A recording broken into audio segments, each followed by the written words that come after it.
Gupta. I welcome you all on behalf of Chamber of Chartered Professionals. आप सभी लोगों का स्वागत है आज के इस प्रोग्राम के अंदर. I especially welcome C. Amit Gupta ji, who's a learned professional with us to guide us. I thank you all the participants who have registered in the large numbers to attend this program. तो chamber of chartered professionals पीछे काफी time से programmes organise करता रहा है. 6-7 साल से हम लोग सेमिनार्स ऑर्गेनाइज कर रहे हैं. एंड लॉकडाउन पीरियड के अंदर we have shifted to this webinar option which has been well appreciated by all of you. So this initiative has started by CA Vijay Kumar Gupta ji, जो कि हमारे साथ हैं. Welcome Vijay ji. Thank you Saurabh ji. Vijay ji is a co-founder of Chamber of Chartered Professionals and is currently being elected as NIRC के regional council के अंदर member हैं विजय जी अभी. And he is serving the profession in his individual capacity also. So we welcome again Vijay ji and Amit ji. Today's आज का जो topic है income escaping assessment का, it has been a difficult topic for most of the professionals. So I would request Vijay ji to introduce Amit Gupta ji to all of us and also give the briefing about today's topic. Over to Vijay ji. Thank you Saurabh ji. Good evening all the participants and welcome on behalf of Chamber of Chartered Professionals. आज के हमारे speakers हैं advocate Amit Kumar Gupta जी. वो is also chartered accountant by profession. He has done practice as a chartered accountant since last 17 years and now he is practicing as an advocate in the field of direct tax litigations.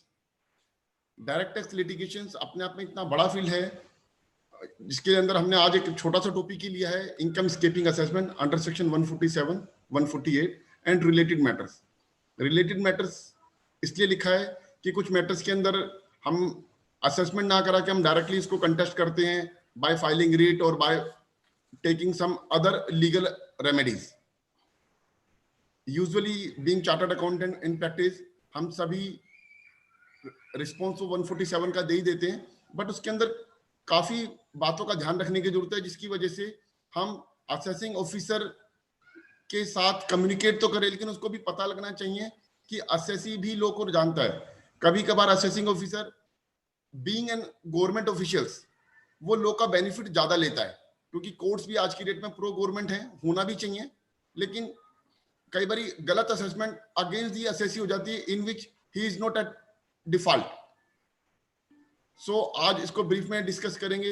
हमारे साथ अमित कुमार गुप्ता जी, जिसके अंदर कई बार notice हमारे dead person को भी issue हो जाता है, वो वाला पॉइंट भी आज हमने टेकअप किया हुआ है. Amit ji, over to you. Thank you Vijay ji. Good evening friends. I thank Vijay Kumar Gupta ji and Saurabh Gupta ji for inviting me to give my deliberation on this hot topic, that is income escaping assessment under section 147, 148. Those notices which have to come in this 31st up to 31st March because of this lockdown, those notices has also been postponed up to 30th June. So it is not like that those notices which we have to receive in the month of March, those will not be received now. तो उन notice की जो अवधि बढ़ा करके 30 जून कर दी गई है. मैं चैम्बर ऑफ चार्टर्ड प्रोफेशनल्स का बहुत धन्यवाद करता हूं कि उसने मुझे ये मौका दिया कि मैं आप लोगों के समक्ष जो है इनकम एस्केपिंग असेसमेंट के प्रोविजंस को बता सकूं. इस टॉपिक में जनरली जो सबसे महत्वपूर्ण चीज़ है, जैसे विजय जी ने बताया कि हम जब भी हमारी असेसमेंट होती है तो हम जवाब तो दे देते हैं, लेकिन जैसे क्रिकेट मैच में जब कोई बैट्समैन बैटिंग करता है तो टाइमिंग बहुत इंपॉर्टेंट होती है. ऐसे ही इस असेसमेंट में जो असेसी की टाइमिंग बहुत इंपॉर्टेंट है कि वो टाइम पर क्या उसको कब जवाब देना है और कब जवाब नहीं देना. तो मैं अपनी डेलिब्रेशन विजय जी शुरू करता हूँ. जी सर. 147 के अंदर इनकम एस्केपिंग असेसमेंट का कंसेप्ट है. ये कंसेप्ट इसलिए लाया गया था कि कई बार ऐसा होता है कि जैसे ही साल पूरा हुआ, असेसी ने अपने असेसमेंट ईयर की रिटर्न फाइल करी और उसके बाद उसकी 143(3) में असेसमेंट हो जाती है कई बार, और कई बार नहीं भी होती। तो over a period of time department की अपनी एजेंसीज हैं जहां से डिपार्टमेंट को इंफॉर्मेशन मिलती है कि एसएससी ने अपनी इनकम पर टैक्स नहीं दिया या उसने डिपार्टमेंट से कोई टैक्स की चोरी की है, तो ये प्रावधान इसलिए लाया गया कि यदि कोई 143(3) की असेसमेंट में होने से छूट जाए डिपार्टमेंट से, तो वो सेक्शन 147, 148 के अंदर उस इनकम को असेस कर पाए। तो ये सेक्शन 147, 148 जो है वो डिपार्टमेंट के हाथ में एक हथियार दिया है जिससे वो एसएससी की पिछले 6 सालों में जाके असेसमेंट कर सकता है। जब भी कोई डिपार्टमेंट ऑफिसर को कोई अधिकार देता है तो उसके साथ उसकी कोई जिम्मेदारियां भी देता है। तो ऐसा नहीं है कि वो पीछे किसी भी साल के असेसमेंट का उसका जो भी मन करेगा वो नोटिस देगा, तो उसको कानून की मर्यादा में रह करके आपको ये असेसमेंट करनी होती है। इसी को हम आज डिस्कस करेंगे। सबसे पहले दोस्तों, सेक्शन 147 के अंदर असेसमेंट करने के लिए असेसिंग ऑफिसर जो है वो आपको 148 के अंदर नोटिस आपको देता है। जनरली रेगुलर असेसमेंट जो होती है 143(3) के अंदर, वहां पे लिखा हुआ है कि यदि एसएससी को 30 सितंबर तक नोटिस मिलना चाहिए, लेकिन यहाँ पे है नोटिस सर्व होना, नोटिस इशू होना चाहिए। तो सबसे पहले तो हमको यही देखना है कि यदि असेसिंग ऑफिसर ने आपको 31 मार्च तक नोटिस इशू कर दिया है तो वो नोटिस मान्य माना जाएगा, चाहे आपको वो रिसीव हुआ हो 1 तारीख को। लेकिन नोटिस इशू करने का मतलब ये है कि 31 मार्च तक यदि उसने नोटिस इस तरीके से इशू कर दिया कि अब बॉल उसके पाले से निकल चुकी है, वो नोटिस को वापसी नहीं ले सकता, उसने अपना स्पीड पोस्ट बना करके डिलीवर कर दिया, डिस्पैच में चला गया है, तो वो नोटिस इशू माना जाएगा। यदि नोटिस उसकी टेबल पर है तो वो नोटिस इशू नहीं माना जाएगा। ये सबसे पहला इंपॉर्टेंट पॉइंट है सेक्शन 147, 148 की असेसमेंट में। इसके अंदर जो सेकंड पॉइंट हमारे लिए बहुत इंपॉर्टेंट है वो है jurisdiction to reopen the assessment. हमने जनरली ये देखा है कि इनकम एस्केपिंग असेसमेंट में सेक्शन 148 के केसेस में एसएससी को जब नोटिस आता है तो मार्च के अंदर जनरली हमने देखा है कि 25 मार्च से लेकर के 31 मार्च तक उसको नोटिस आता है। जब हम प्रोफेशनल्स नोटिस को डील करते हैं, एसएससी भी नोटिस आता है उसको ड्रॉर में रख देता है, और हम लोग उस टाइम 31 मार्च जैसे ही कंप्लीट होता है फिर अपनी रिटर्न्स में बिजी हो जाते हैं और करा करके 30 सितंबर हम निकाल देते हैं, और उसके बाद हम उस नोटिस को टेकअप करना शुरू करते हैं। दोस्तों ये सबसे गलत तरीका है, क्योंकि जैसे ही नोटिस आता है हमको सेक्शन 148 के नोटिस में खासकर ये ध्यान रखना है कि वो जो नोटिस उसने दिया है वो हमारा असेसिंग ऑफिसर है भी या नहीं भी। उदाहरण के तौर पर सपोज करो कि उसने मुझे 5 साल पुराना नोटिस दिया, उस टाइम मैं बॉम्बे में रहता था और उसके बाद मैं दिल्ली में आकर के सेटल हो गया और पिछले 4 सालों से दिल्ली के अंदर अपनी रिटर्न फाइल कर रहा हूं। अब जो मेरी करंट जुरिस्डिक्शन है वो मेरी दिल्ली की है, और इस केस में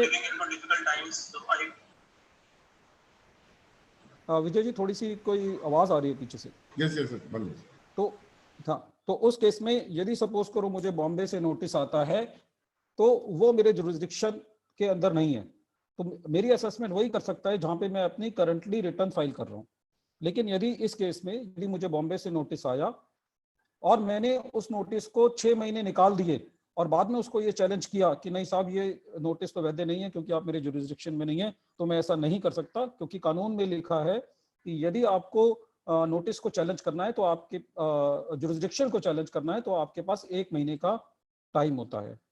तो जहां पे जैसे विजय जी ने बताया कि हमारे लिए टाइमिंग बहुत इंपॉर्टेंट है सेक्शन 147 के अंदर असेसमेंट कराने में।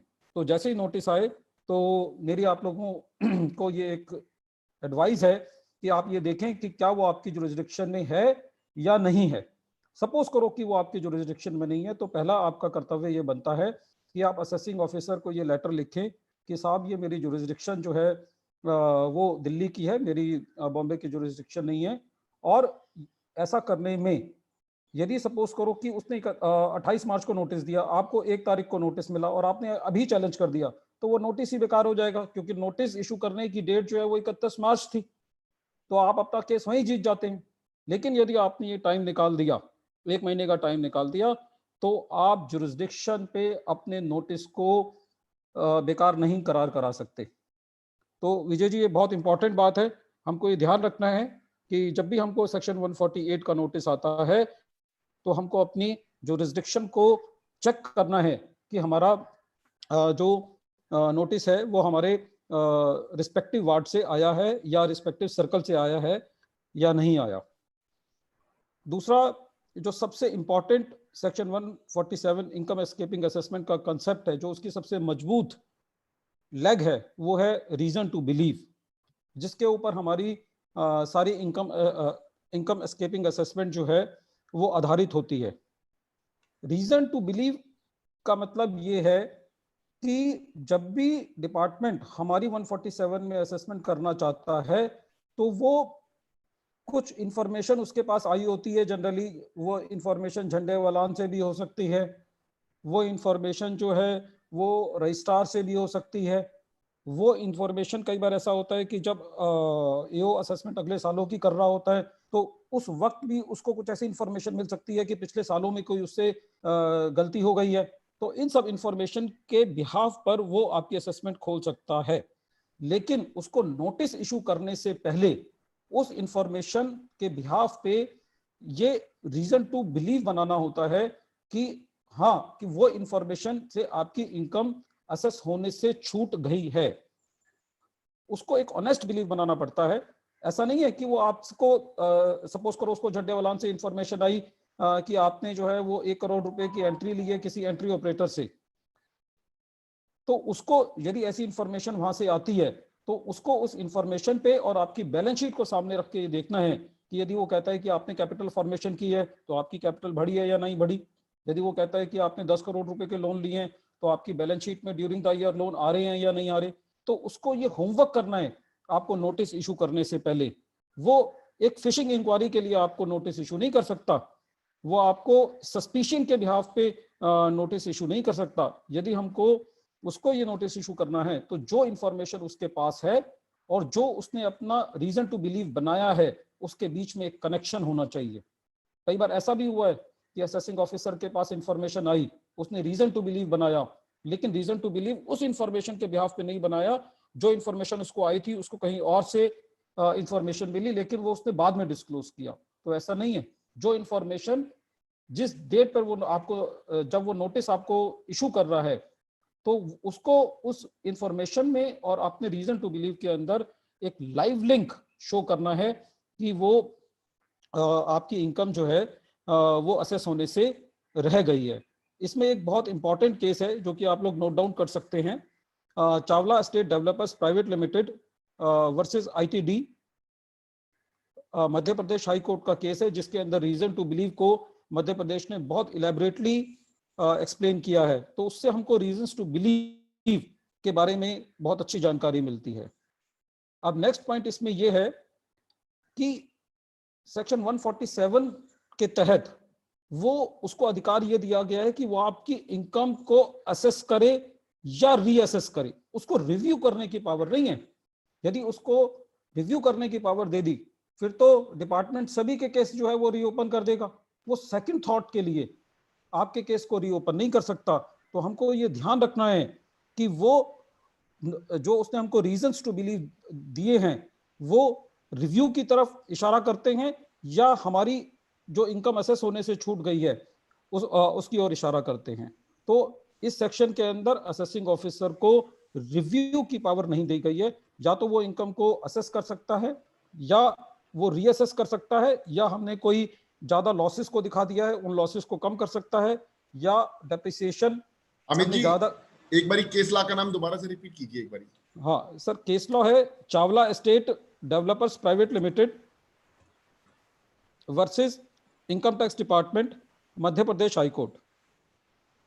विजय जी, केस लॉस की आप चिंता ना करें, क्योंकि इसमें रीजन ये है कि मैंने एक पूरा 30 पेज के केस लॉज इसके ऊपर एक बना करके आपको मेल कर दिया है। वो सब आप सब पार्टिसिपेंट्स को मेल कर देंगे, क्योंकि कई बार ऐसा होता है केस लॉ सुनने के चक्कर में आपको कंटेंट में ध्यान देना है कि हमको क्या है। केस लॉस तो मैं सब आपको मेल कर दूंगा, तो आपको सब उसमें मिल जाएगा सर। एक्चुअली एक पार्टिसिपेंट की क्वेरी थी तो मैंने सोचा हाँ, चलिए यस आपके, सर, ठीक है, यस सर, ठीक है, यस सर, यस सर। ठीक। अब आपको केस लॉ हो गया, क्लियर हो Yes, गया, yes. Chawla estate developers private limited versus income tax department Madhya Pradesh high court. Amit ji, वैसे तो हम क्वेरी का section towards the end of the session रखेंगे, बट बीच में जो रिलेवेंट क्वेरीज आ रही हैं I would like to ask for you. तो वो पूछ रहे हैं कि रीजन टू बिलीव की कॉपी हमें कैसे मिलेगी? सर रीजन टू बिलीव के लिए जैसे ही आपको नोटिस आता है तो उसमें नोटिस में लिखा होता है कि आप अपनी जो है वो रिटर्न फाइल करें। आप सेक्शन 148 की रिटर्न फाइल करें और क्या कहते हैं एओ को ये लिखे कि हमको रीजंस की कॉपी दी जाए, और आप खाली रीजंस की कॉपी नहीं मांगेंगे, आप उससे ये भी मांगेंगे यदि 4 साल से ज्यादा हो गए हैं तो उसने अपने एडिशनल सीआईटी साहब से परमिशन ली होगी आपका केस रीओपन करने के लिए, और उस इंफॉर्मेशन को भी मांगे जिस इंफॉर्मेशन को आधार मान करके एओ साहब ने आपकी असेसमेंट की है। इसके अंदर आपको बिल्कुल शर्म नहीं करनी। हम जनरली एओ से इंफॉर्मेशन मांगते वक्त सौरभ जी हिचकते हैं कि वो ऑफेंडेड फील करेगा। हेजिटेशन हमें होता है। हाँ बिल्कुल भी हमको मतलब ऐसा हमें अपने अधिकारों का प्रयोग करना है, और हमने उससे रीजंस की कॉपी मांगनी है, इलेबोरेट रीजंस की, उसने कैसे परमिशन ली एडिशनल सीआईटी साहब से उसकी कॉपी मांगनी है। जिस भी इंफॉर्मेशन के आधार पर उसने हमारा केस रीओपन किया है हमको वो पूरी इंफॉर्मेशन देगा। यदि वो आपको ये इंफॉर्मेशन नहीं देता तो इसको भी ये बोला जाता है कि उसने जुरिस्डिक्शन के बाहर जाके नोटिस दिया है। जुरिस्डिक्शन का खाली मतलब ये नहीं होता कि मेरा नोटिस 36(2) से आना था लेकिन 56(2) से आ गया। यदि उसने कानून के दायरे में रह करके काम नहीं किया तो इसको भी जुरिस्डिक्शन के का पालन ना करना माना जाता है। सौरभ जी क्लियर है? Yes yes yes, please continue. ठीक है सर। अब तो जैसा मैंने कि आपको बताया सर कि reasons must have a live link with the formation of the believe. जो उसने बिलीव बनाया है कि हमारी हमने टैक्स की चोरी की है या हमने इनकम पे टैक्स नहीं दिया, और जो इंफॉर्मेशन है उसके बीच में एक डायरेक्ट नेक्सस होना चाहिए, उसके बीच में डायरेक्ट संबंध होना चाहिए। इसमें एक और महत्वपूर्ण बात यह है कि जब कभी भी हम उससे रीजंस मांगते हैं तो सपोज करो कि उसने हमको रीजंस की एक कॉपी दे दी, फिर हमने रीजंस को चैलेंज कर दिया कोर्ट के अंदर, और कोर्ट के अंदर जब वो आया रीजंस की कॉपी लेके उसने तो 2 रीजंस और जोड़ दिए उसमें। तो कोर्ट ने इस बारे में कहा है कि reasons can not B supplemented. 31 मार्च को नोटिस इशू करते वक्त जो उसने रीजन दिए हैं वही रीजन चलेंगे। ऐसा नहीं है कि वहां पे जाकर के साहब कहे कि नहीं आपने तो 1 करोड़ रुपए लोन लिया था बोगस कंपनियों से और आपने 2 करोड़ रुपए की शेयर कैपिटल भी ली थी। ऐसा नहीं करना उसको, वो ऐसा नहीं कर सकता। Reasons can not B supplemented. इसके लिए एक बहुत इंपॉर्टेंट केस है जो कि आप नोट कर सकते हैं, कोमल चंद फकीर चंद शर्मा वर्सेस डीसीआईटी, आईटीआर 417 2019 का केस है गुजरात हाई कोर्ट का। गुजरात हाई कोर्ट की एक बहुत बड़ी खासियत है साहब कि गुजरात हाई कोर्ट जब भी कोई डिसीजन देता है तो वो इतना इलेबोरेट डिसीजन देता है। यदि आपको लॉ की नॉलेज करनी है, यदि आपको ये सीखना है कि पेटिशन कैसे बनाई जानी है, तो आप गुजरात हाई कोर्ट के डिसीजंस को पढ़िए। उसमें इतना इलेबोरेट वो डिसीजन देते हैं, दोनों पक्षों को सुना जाता है और उसका पूरा डिटेल्ड समरी दी जाती है। तो जब भी कोई Gujarat high court, I love to read the Gujarat high court decisions. तो इस केस में गुजरात हाई कोर्ट ने ये बोला है कि साहब आप जो आपने जिस डेट पे नोटिस इशू किया है और उस डेट पे जो रीजंस रिकॉर्ड करें वही रीजंस माने जाएंगे, आप उसके अंदर कोई इसको एडिशन नहीं कर सकते। इसके बाद सर 147 की असेसमेंट में एक जो महत्वपूर्ण बात यह है वो यह है सफिशिएंसी और correctness of the material not to be considered and examined by the court. जब कभी भी हम कोर्ट में जाते हैं, हाई कोर्ट में जाते हैं कि साहब इन्होंने जो है वो सेक्शन 147 का जो हमको नोटिस दिया है ये नोटिस ठीक नहीं है, तो हम कोर्ट ने ये बिल्कुल क्लियर कर दिया है कि हम ये नहीं देखेंगे कि जो मटेरियल था वो सफिशिएंट है या नहीं। कोर्ट का काम खाली ये देखना है कि इसके पास इंफॉर्मेशन थी और इसने उस इंफॉर्मेशन को रीजन टू बिलीव से कनेक्ट किया या नहीं किया, क्योंकि कोर्ट के पास इतना टाइम नहीं होता कि वो सारा मटेरियल की छानबीन करे। ये तो सब मटेरियल फिल्टर होके आया होता है पहले, तभी तो बस कोर्ट का काम यह है कि असेसिंग ऑफिसर ने रीजन टू बिलीव करने के लिए अपने माइंड को अप्लाई किया है या नहीं किया, ये सबसे ज्यादा इंपॉर्टेंट है। तो जब भी रीजंस की कॉपी आएगी तो हमारा ये उसको रीजंस को 4 बार पढ़िए और ये देखिए कि जो उसने कहीं उस रीजंस टू बिलीव को बनाने में कोई ना कोई कमी जरूर करते हैं ये लोग, क्योंकि इनको इंफॉर्मेशन आती है 29 मार्च को, 30 मार्च को बैठते हैं, 31 मार्च को नोटिस इशू करते हैं। तो इतना हमारा इनकम टैक्स का डिपार्टमेंट अभी इक्विप्ड नहीं हुआ कि वो रीजन सब कॉपी पेस्ट करते हैं। और आधे केसेस तो विजय जी इसलिए उड़ जाते हैं कि बिल्कुल कॉपी पेस्ट किया होता है। यदि हम नोटिस को देखें और यदि हम रिट पेटिशन में जाएं तो हमें बहुत बड़ी सफलता मिल सकती है, लेकिन हम चार्टर्ड अकाउंटेंट्स जनरली बहुत सॉफ्ट कॉर्नर हैं, हम अटैकिंग पोजीशन में नहीं रहते। तो लेकिन कई बार ऐसा होता है कि तलवार दिखानी भी पड़ती है। तो रीजन भी जब ऑब्जेक्शन रेज करते हैं तो वो ऑब्जेक्शन भी स्टीरियोटाइप में हमारी ऑब्जेक्शन को डिस्पोज नहीं करते हैं, वो अपनी अलग कहानी कहते हैं, हम अपनी अलग कहानी कहते हैं, दोनों अलग अलग दिशा में चलते रहते हैं। लेकिन विजय जी इसके लिए जो आपने बात कही, वैसे मैं इस बात को मैंने आगे भी क्या कहते हैं कवर करना है। और इस केस के अंदर ऑडी अडल्ट्रम पैटर्न का एक कंसेप्ट है, जो कंसेप्ट ये कहता है कि यदि हमने उससे ऑब्जेक्शंस की कॉपी मांगी, जो हमने ऑब्जेक्शंस उसको रेज करे, हमने रीजंस की कॉपी मांगी, फिर हमने उस रीजंस को ऑब्जेक्ट करना होता है कि आपने ये रीजंस गलत रिकॉर्ड किए हैं या लाइव लिंक ठीक नहीं किया।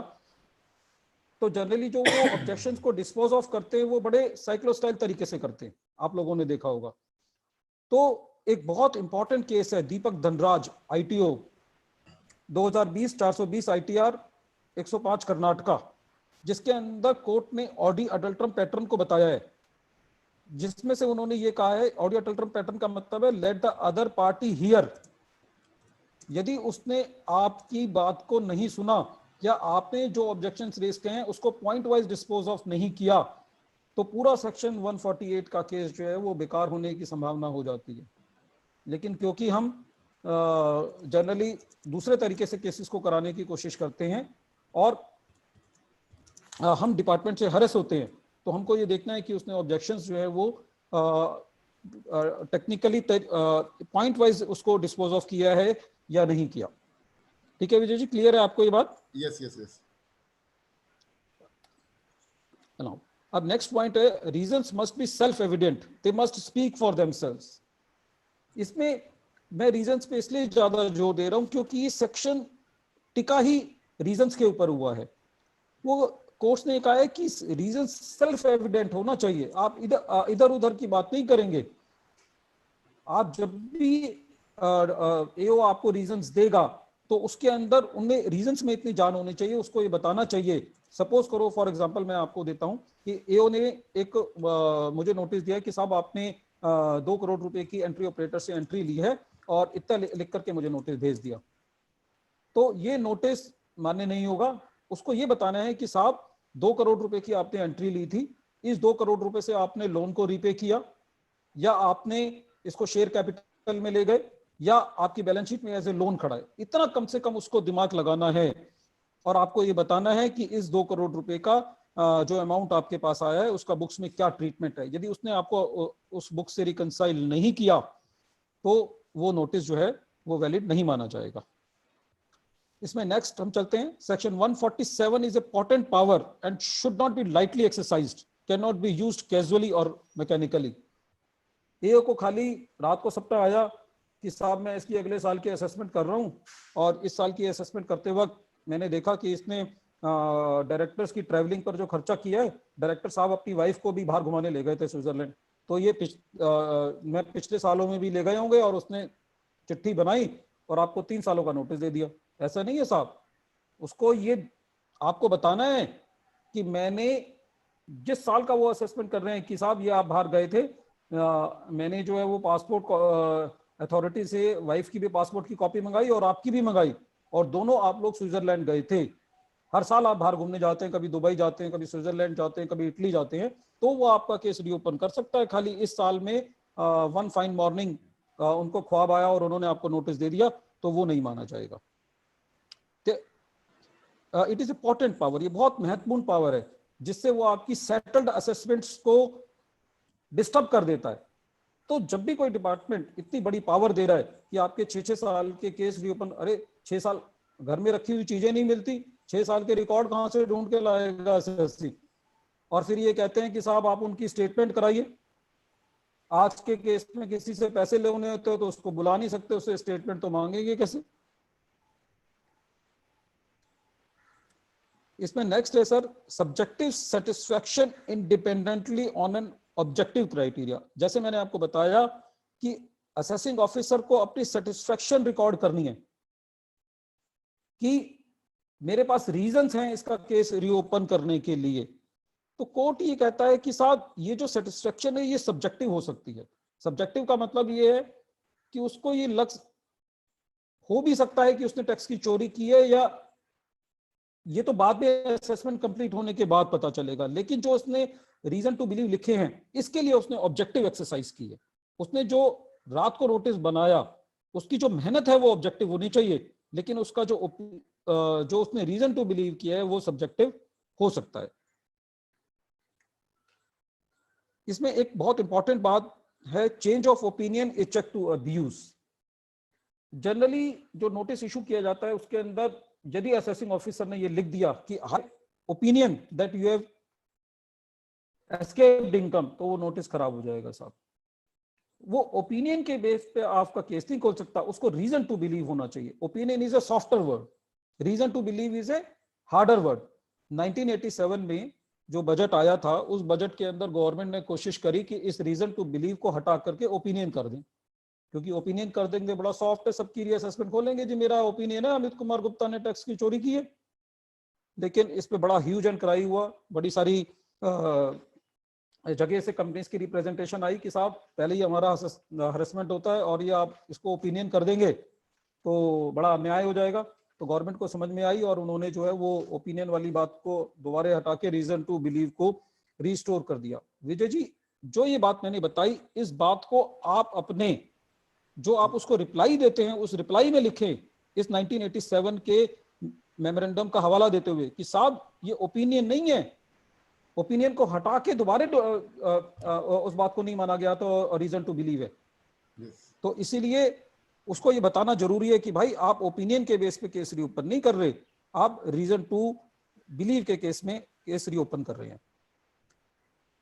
147 की असेसमेंट में एक और पॉइंट आता है, कई बार ऐसा होता है कि जो असेसी ने रिटर्न फाइल नहीं करी होती तो वो आपको एक नोटिस देता है 148 का कि साहब आप जो अपनी रिटर्न फाइल करिए। तो कई बार ये क्वेश्चन आता है कि साहब क्या उसको नोटिस इशू करने से पहले इंक्वायरी करनी चाहिए थी।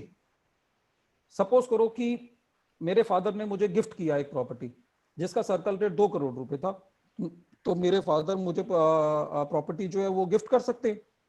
तो उसने मेरा 148 का जो नोटिस दिया वो ये नोटिस दे दिया कि साहब आपने ये प्रॉपर्टी परचेज करी थी और आप तो खाली 5 लाख रुपए की रिटर्न फाइल करते हैं और मैंने ये देखा कि आपकी जो ट्रांजैक्शंस हैं वो आपकी इनकम से मैच नहीं करती and I have a reason to believe, इसलिए उन्होंने मुझे नोटिस इशू कर दिया।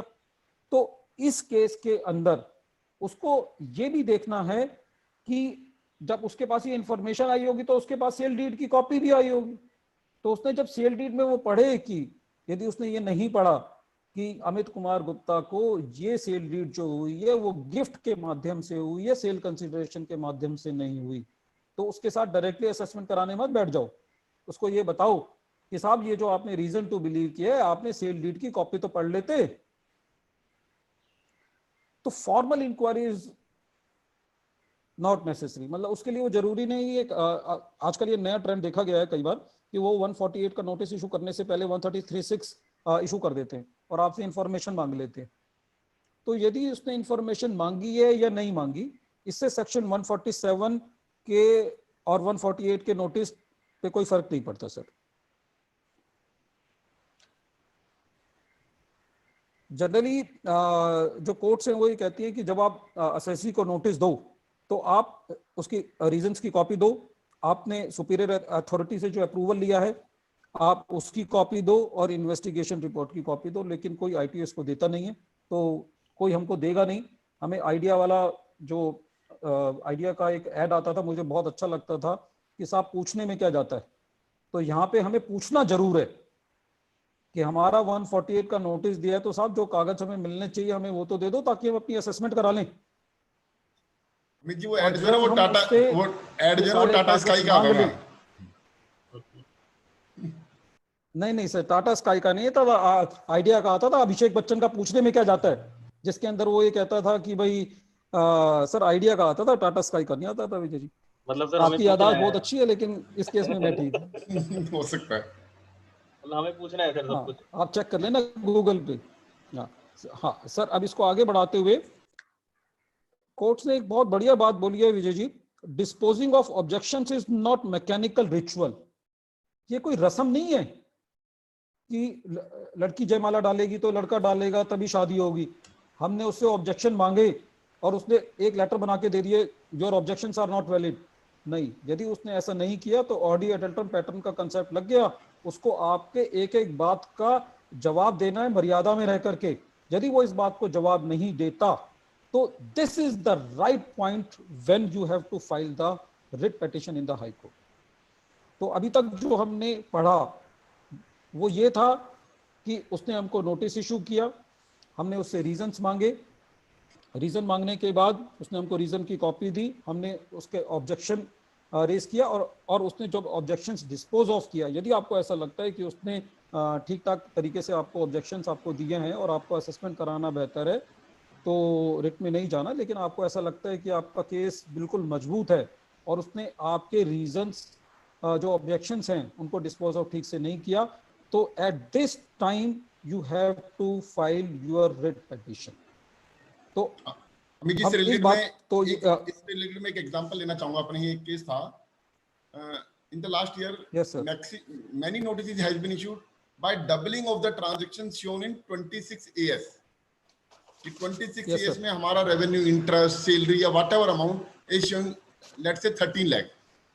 Notice is yes issued sir, कि भाई आपका 26 AS में there is a revenue of 26 lakh while you have shown 13 lakh, so it is presumed कि आपने 13 लाख आपने स्केप किया है, तो हम आपका केस खोल रहे हैं, yes sir, kindly file your return.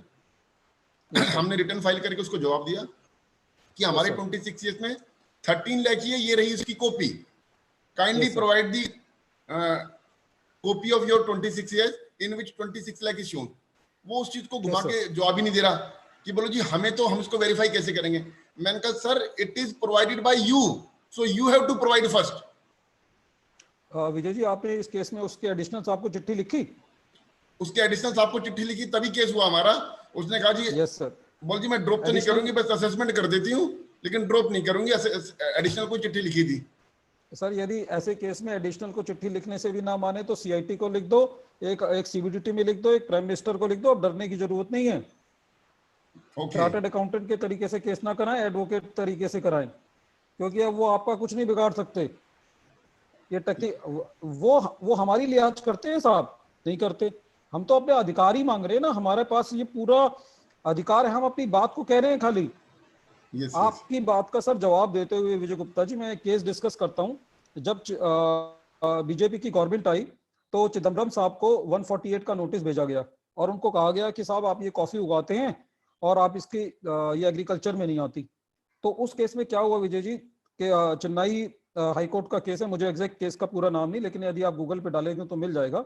उस केस में चिदम्बरम साहब ने एक आरटीआई दाखिल करी डिपार्टमेंट में और उस आरटीआई में ये मांगा डिपार्टमेंट से कि आपने कितने लोगों को कॉफी के केस में सेक्शन 148 का नोटिस दिया है। तो पता चला, डिपार्टमेंट का जवाब आया, क्योंकि चिदम्बरम साहब ने आरटीआई लगाई थी, अमित गुप्ता ने तो लगाई नहीं, जो इंफॉर्मेशन नहीं आएगी। तो ये इंफॉर्मेशन आई कि साहब किसी को भी 148 का नोटिस इशू नहीं किया गया और उसी वक्त रिट पिटीशन फाइल कर गई कि साहब ये मालाफाइड इंटेंशन से नोटिस इशू किया गया है। और आप विश्वास मानेंगे, उस केस में हाई कोर्ट ने एडिशनल कमिश्नर को झाड़ लगाई कि आप पॉलिटिकल मोटिवेटेड तरीके से आप नोटिस इशू करते हैं। तो ऐसा नहीं है साहब, हाई कोर्ट के अंदर जस्टिस मिलता है, थोड़ा सा जस्टिस लेने वाला होना चाहिए। आजकल जो है जस्टिस छीन के लेना पड़ता है, वैसे नहीं मिलता। आपकी तो एडवाइस पे जब मैंने कभी एक भी दो ऐसा केसेस नोटिस में, आए, हाँ आपकी एडवाइस से एक दो केसेस में मैंने कंप्लीटली फाइल करी है, तो उस वजह से मेरा थोड़ा बर्डन कम हो गया था। हाँ विजय जी, हमारा मकसद कंप्लेंट नहीं है, लेकिन हमें मतलब मैं हमेशा ये कहता हूं कि हमको अपने अधिकारों का ध्यान रखना जो है वो बहुत जरूरी है। तो सर जैसा कि हम यहाँ पे थे कि मैंने आपको बताया कि हम जो है क्या कहते हैं, जब हमको ऑब्जेक्शन उसने बिल्कुल तहजीब से डिस्पोज ऑफ नहीं किए तो हम उस वक्त that is the time to file the writ petition. अब थोड़ा सा हम इस स्टेज पर थोड़ा सा रिट पिटीशन के बारे में डिस्कस करेंगे। तो एक रिट का एक जनरल रूल ये है कि high court writ can not be admitted if the alternative remedy is there. इसका मतलब क्या है साहब कि मेरा अभी असेसमेंट नहीं हुआ, मैं इस स्टेज पे तो रिट फाइल कर सकता हूं, लेकिन यदि आपने अभी भी ऑब्जेक्शन आपको जब उसने डिस्पोज ऑफ नहीं किया और आप अपनी असेसमेंट कराते रहे उसे लल्लो चप्पो करके, और उस 31 उसने दिसंबर में आपको एक बढ़िया सा ऑर्डर दे दिया जिसमें आपकी 2-4 करोड़ रुपए की डिमांड बना दी, और अब आप सोचें कि मैं रिट फाइल कर दूं, तो सर नहीं कर सकते आप। रिट का एक सिद्धांत यह है कि यदि आपके पास अल्टरनेटिव रेमेडी है तो आप रिट फाइल नहीं कर सकते, क्योंकि असेसमेंट ऑर्डर हो गया। अब आपके पास अल्टरनेटिव रेमेडी क्या है कि आप अब सीआईटी अपील के पास जाएंगे, सीआईटी अपील आपकी कहानी सुनेगा, वो वहां से जस्टिस नहीं मिलेगा, आप आईटीएटी में जाएंगे, फिर आईटीएटी से जस्टिस नहीं मिलेगा तो आप हाई कोर्ट में जाएंगे। तो इसका मतलब क्या हुआ कि जब उसने आपके ऑब्जेक्शंस डिस्पोज ऑफ तहजीब में रह के नहीं किए थे तो उसके पास उस वक्त आपके पास कोई अल्टरनेटिव रेमेडी नहीं था, इसीलिए आप हाई कोर्ट में जा सकते थे।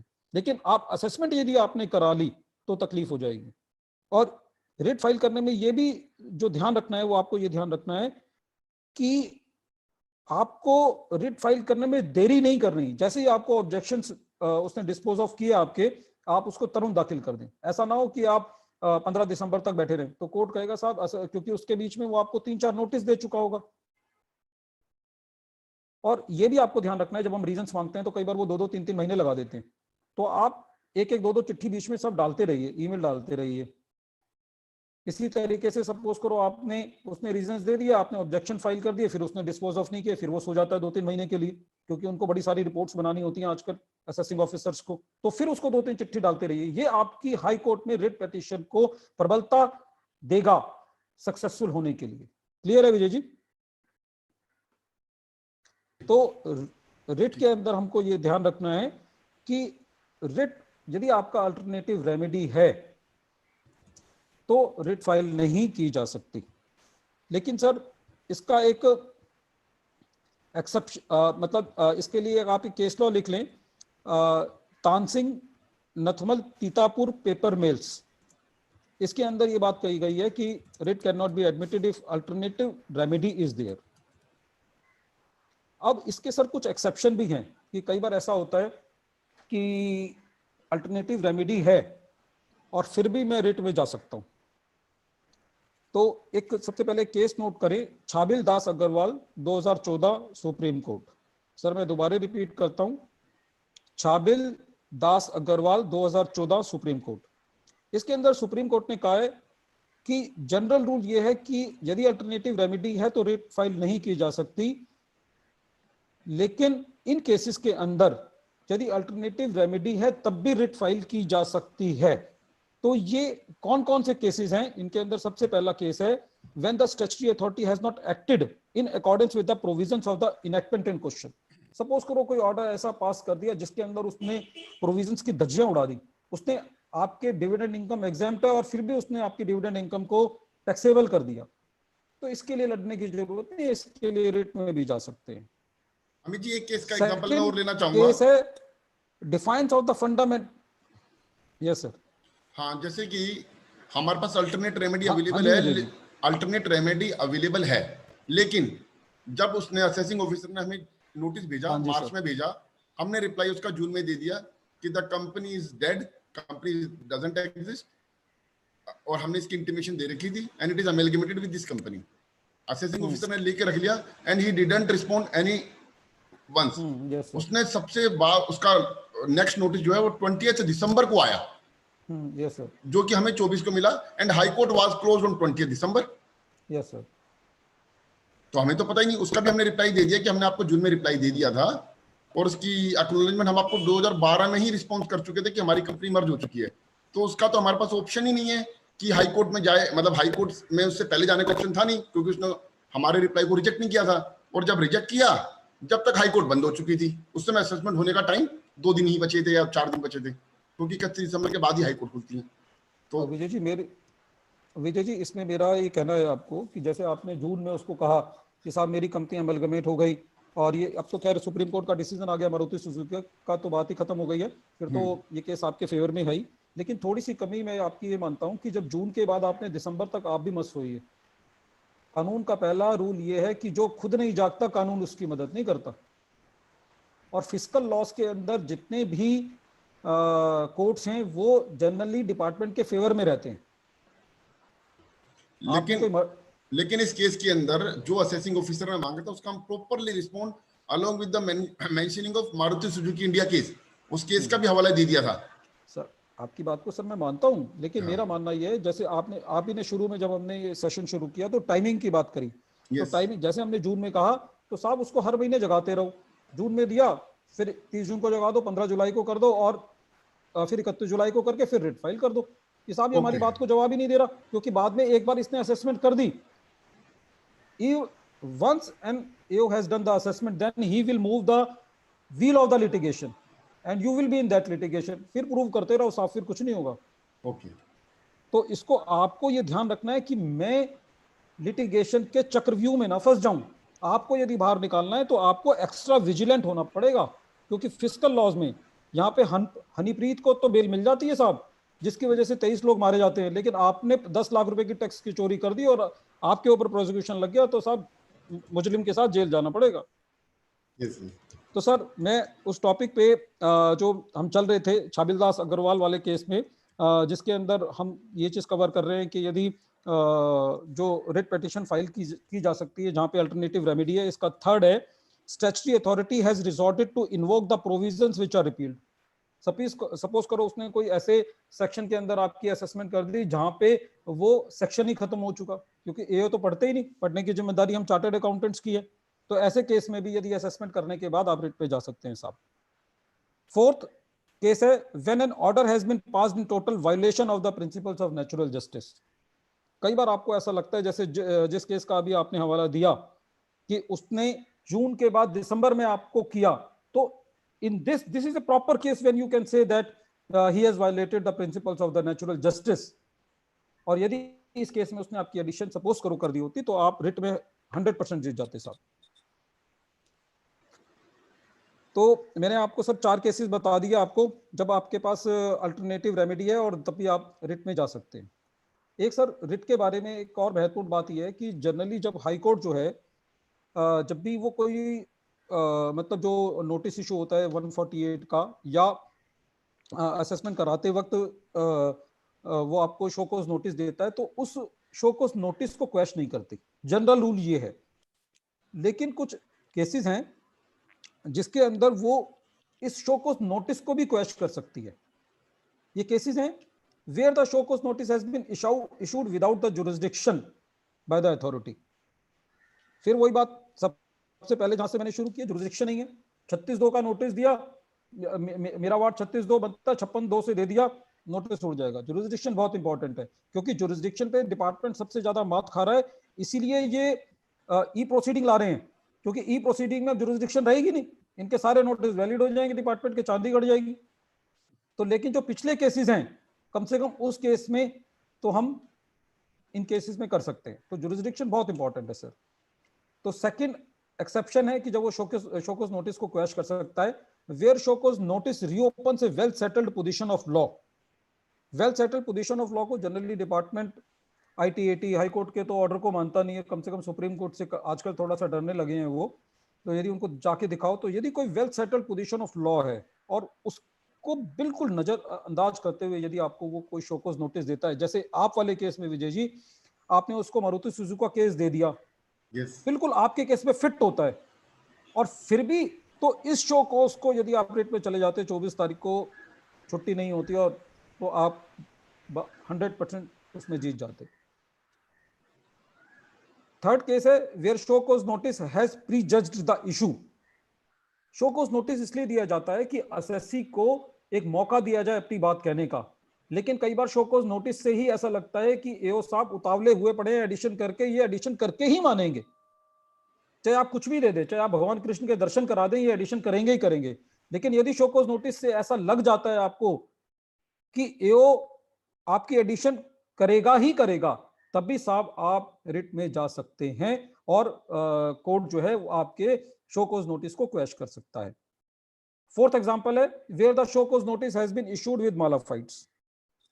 अब मालाफाइट सर एक बड़ा वैसा शब्द है, इसको मैं ज्यादा डिफाइन इसलिए नहीं करूंगा, आप लोग मालाफाइट सब समझते हैं। यदि आपको ऐसा लगता है कि उसने शो कॉज नोटिस आपको डराने के लिए दिया है कि मैं आपकी एडिशन कर दूंगा और बनती ही नहीं है, और कुछ आपसे एक्सटॉर्ट करना चाहता है या कुछ करना चाहता है, तो इस केस में भी आप शो कॉज नोटिस को क्वेश किया जा सकता है। यदि फैक्ट से ऐसा लगता है कि वो आपके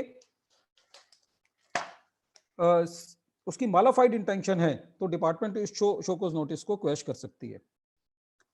ये तो रिट पेटिशन के बारे में था। विजय जी, यहाँ तक यदि कोई रिट पेटिशन के बारे में किसी को कोई डाउट है तो आप मुझसे पूछ सकते हैं सर। सर, एक अजय अग्रवाल जी ने एक सुप्रीम कोर्ट में केस मेंशन किया है, home finders housing limited yes sir versus ITO 2018 का है, held that reassessment order passed without following the procedure.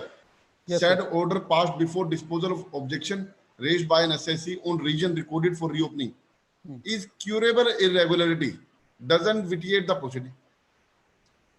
Sir ये इनका बड़ा अच्छा क्वेश्चन है।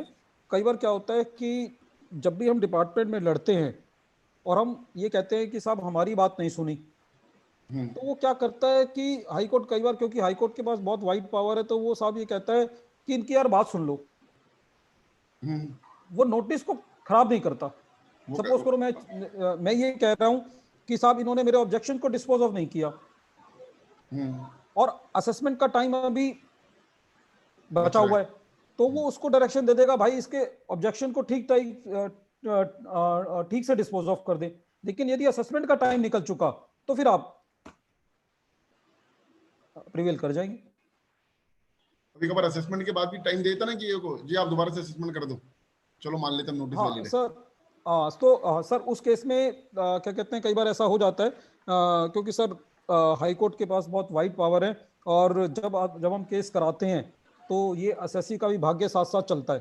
कई बार बहुत जीती हुई बारी भी हम हार जाते हैं, और कई बार ऐसे केस भी जीत जाते हैं जहाँ पे हमें बिल्कुल विश्वास नहीं होता। इसके लिए मैं आपको अभी एक केस डिस्कस करूंगा।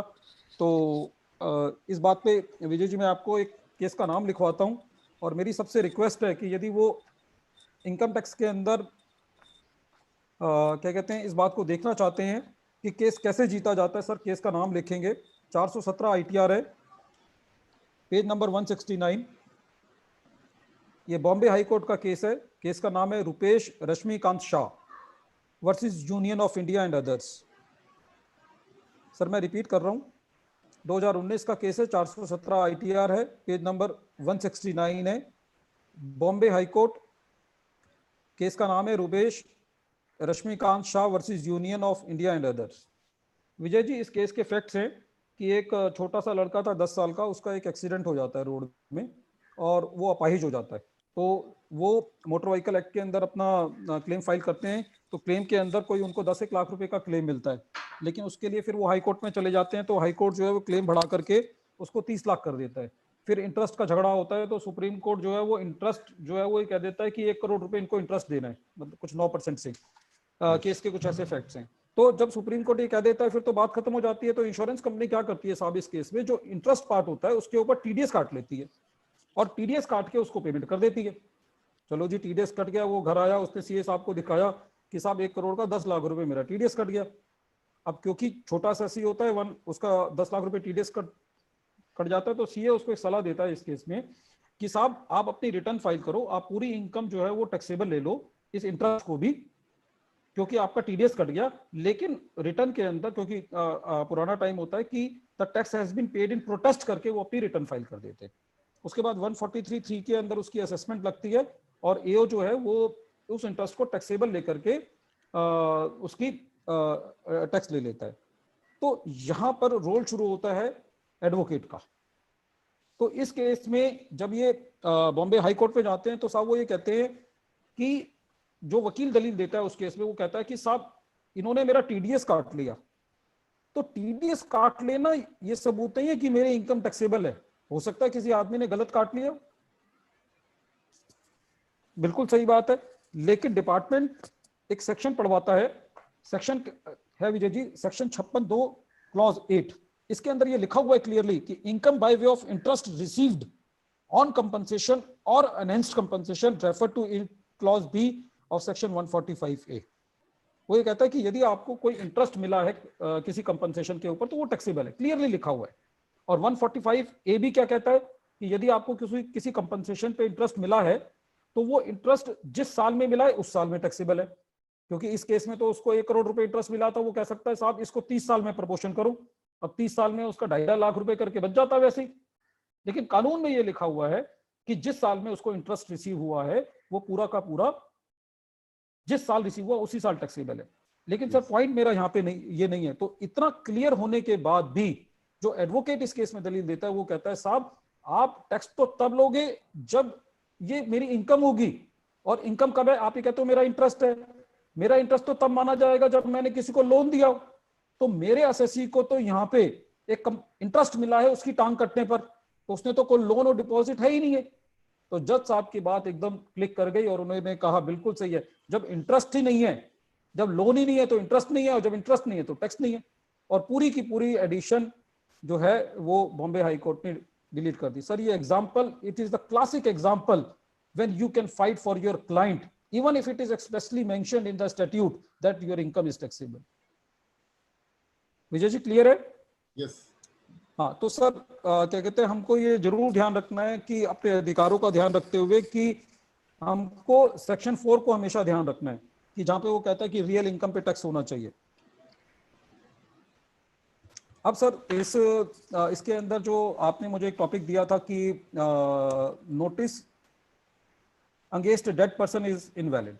सर इसके अंदर जनरली क्या होता है, कई बार एसएससी की मृत्यु हो जाती है और मृत्यु होने के बाद उसको 148 का नोटिस इशू होता है 28 मार्च में, 29 मार्च में, 30 मार्च में। तो सपोज करो कि डेथ होने के बाद उसको यदि एसएससी को नोटिस रिसीव होता है एसएससी के किसी भी घर वाले को, तो वो नोटिस वैलिड नहीं है। लेकिन जनरली जो है जब ऐसा नोटिस इशू होता है तो डिपार्टमेंट जो है सेक्शन 292B जिसमें वो नोटिस वैलिड कराने की दलील देते हैं, वो दलील नहीं मानी जाएगी। और इससे एक रिलेटेड सेक्शन है सेक्शन 159 सबसेक्शन 2। तो मैं इसके दो लिंक्स हैं, section 159 subsection 2 clause section 159 subsection 2 clause A को पहले मैं आपको बताऊंगा। इस सेक्शन में ये कहता है कि साहब यदि किसी एसएससी की असेसमेंट चल रही है और उसकी डेथ हो जाती है तो उसके लीगल हियर के हाथ पे वो असेसमेंट चलती रहेगी। लेकिन हमारे केस में तो उसकी डेथ पहले ही हो चुकी, तो असेसमेंट तो चल नहीं रही थी। तो यदि एक आदमी की डेथ हो चुकी और उसके बाद उसके लीगल ईयर को नोटिस इशू होता है तो वो नोटिस मान्य नहीं है। तो सेक्शन 159 सबसेक्शन 2 क्लॉज A के अंदर वो फॉल नहीं करता। अब आता है सेक्शन 159 सबसेक्शन 2 क्लॉज B। ये क्लॉज क्या कहती है कि साहब यदि कोई असेसमेंट मतलब इस असेसमेंट के अंदर उसने जो नोटिस दिया वो लीगल ईयर को दिया, तो लीगल ईयर को तो वो नोटिस दे ही नहीं सकता, वो तो क्योंकि 31 मार्च का टाइम पीरियड निकल चुका। यदि लीगल ईयर को उसको नोटिस देना था तो वो भी 31 मार्च के टाइम में ही देना था। वहां पे वो एसएससी जो है वो एक्ट ऑफ लिमिटेशन से बच जाएगा, क्योंकि in any case the time limit of issuing the notice can not be extended. तो यदि एसएससी को डेथ के केस में नोटिस देना है और उसके लीगल ईयर को नोटिस देना है तो उनको वो नोटिस 31 मार्च से पहले देना पड़ेगा। यदि लीगल ईयर को नोटिस 31 मार्च से पहले आ गया है तो वो असेसमेंट वैलिड होगी। क्लियर है विजय जी? Yes yes. हाँ, एक सर इसमें थोड़ा सा इससे रिलेटेड इशू ये है नोटिस टू डेड पर्सन से। कई बार क्या होता है कि मैं असेसमेंट करा रहा था एक किसी एसएससी की जिसकी डेथ हो गई और कुछ टैक्स बन गया, हमने टैक्स दे दिया, तो एओ साहब को लगा कि टैक्स मिल गया तो पेनल्टी भी लगा दे लीगल ईयर साहब पे। तो साहब एक मद्रास हाईकोर्ट का केस है ये, जिसमें मद्रास हाईकोर्ट ने क्लियरली ये कहा कि आप लीगल ईयर से टैक्स तो वसूल सकते हो लेकिन आप उस पर पेनल्टी इनिशिएट नहीं कर सकते, क्योंकि लीगल ईयर की मालाफाइड इंटेंशन थोड़ी होगी टैक्स चुराने की। वो तो एसएससी की थी, वो मर गया, उसका टैक्स था वो हमसे ले लो। तो यदि ऐसा हो किसी के not be able to explain कि क्या इंटेंशन था क्या नहीं था। हाँ बिल्कुल बिल्कुल सौरभ भाई, तो कई बार जनरली हम क्या होता है कि उसने पेनल्टी दे दी, हम रिक्वेस्ट करने पहुंच जाते तो चिट्ठी, दमदार चिट्ठी बनाओ कि साहब वो आदमी तो चला गया भगवान के पास, अब मैं थोड़ी उसके लिए क्या कहते हैं पेनल्टी लूंगा, और जब पेनल्टी नहीं लग सकती तो प्रोसिक्यूशन, क्योंकि यदि एक बार डिपार्टमेंट को पेनल्टी मिल गई तो कहेंगे साहब लीगल ईयर को जेल भी भेजो, क्योंकि इसके पिताजी ऐसे थे। तो सर केस का नाम लिख लीजिए आप, 417 ITR page number 45, CIT versus Shrimati Gauri. एक बार सर दोबारा रिपीट करता हूं, 417 ITR page number 45, CIT versus Shrimati S Gauri. एक सर असेसमेंट से रिलेटेड एक बहुत इंपॉर्टेंट सर्कुलर है डिपार्टमेंट का, सर्कुलर नंबर 286/2/2003 डेटेड 10 मार्च 2003। सर्कुलर है 286/2/2003 डेटेड 10 मार्च 2003।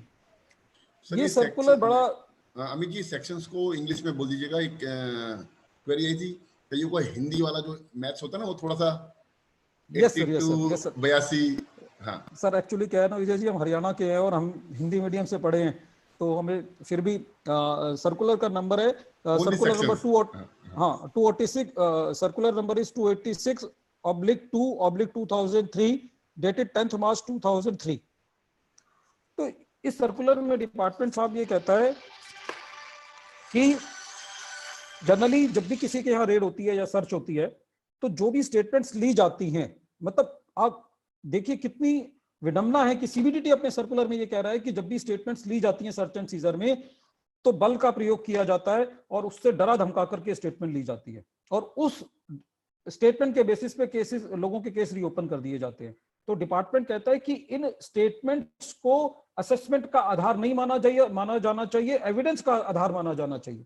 सपोज करो मेरे यहाँ रेड हुई रात को और मुझे उन्होंने प्रेशराइज किया कि साहब आप तो होंडा सिटी में घूमते हैं या आप मस्जिद में घूमते हैं, आपने तो 10 करोड़ रुपए टैक्स की चोरी की है। मुझे भी रात को था, मैंने कहा भाई ठीक है, मैंने किए, सरेंडर करके बात खत्म हो गई। लेकिन मेरे बैंक में बैलेंस 2000 रुपए भी नहीं है, गाड़ी मेरी पड़ोसी की खड़ी हुई थी, तो कोई भी एविडेंस नहीं है वहां पे। तो एविडेंस ये होना चाहिए कि जो कि मेरी इनकम को सपोर्ट करे। खाली स्टेटमेंट्स के बिहाफ पे जो डिपार्टमेंट असेसमेंट करता है, इधर की चेक या उधर की लगाता है, तो वो इस सर्कुलर का हम बड़ा बेनिफिट ले सकते हैं विजय जी।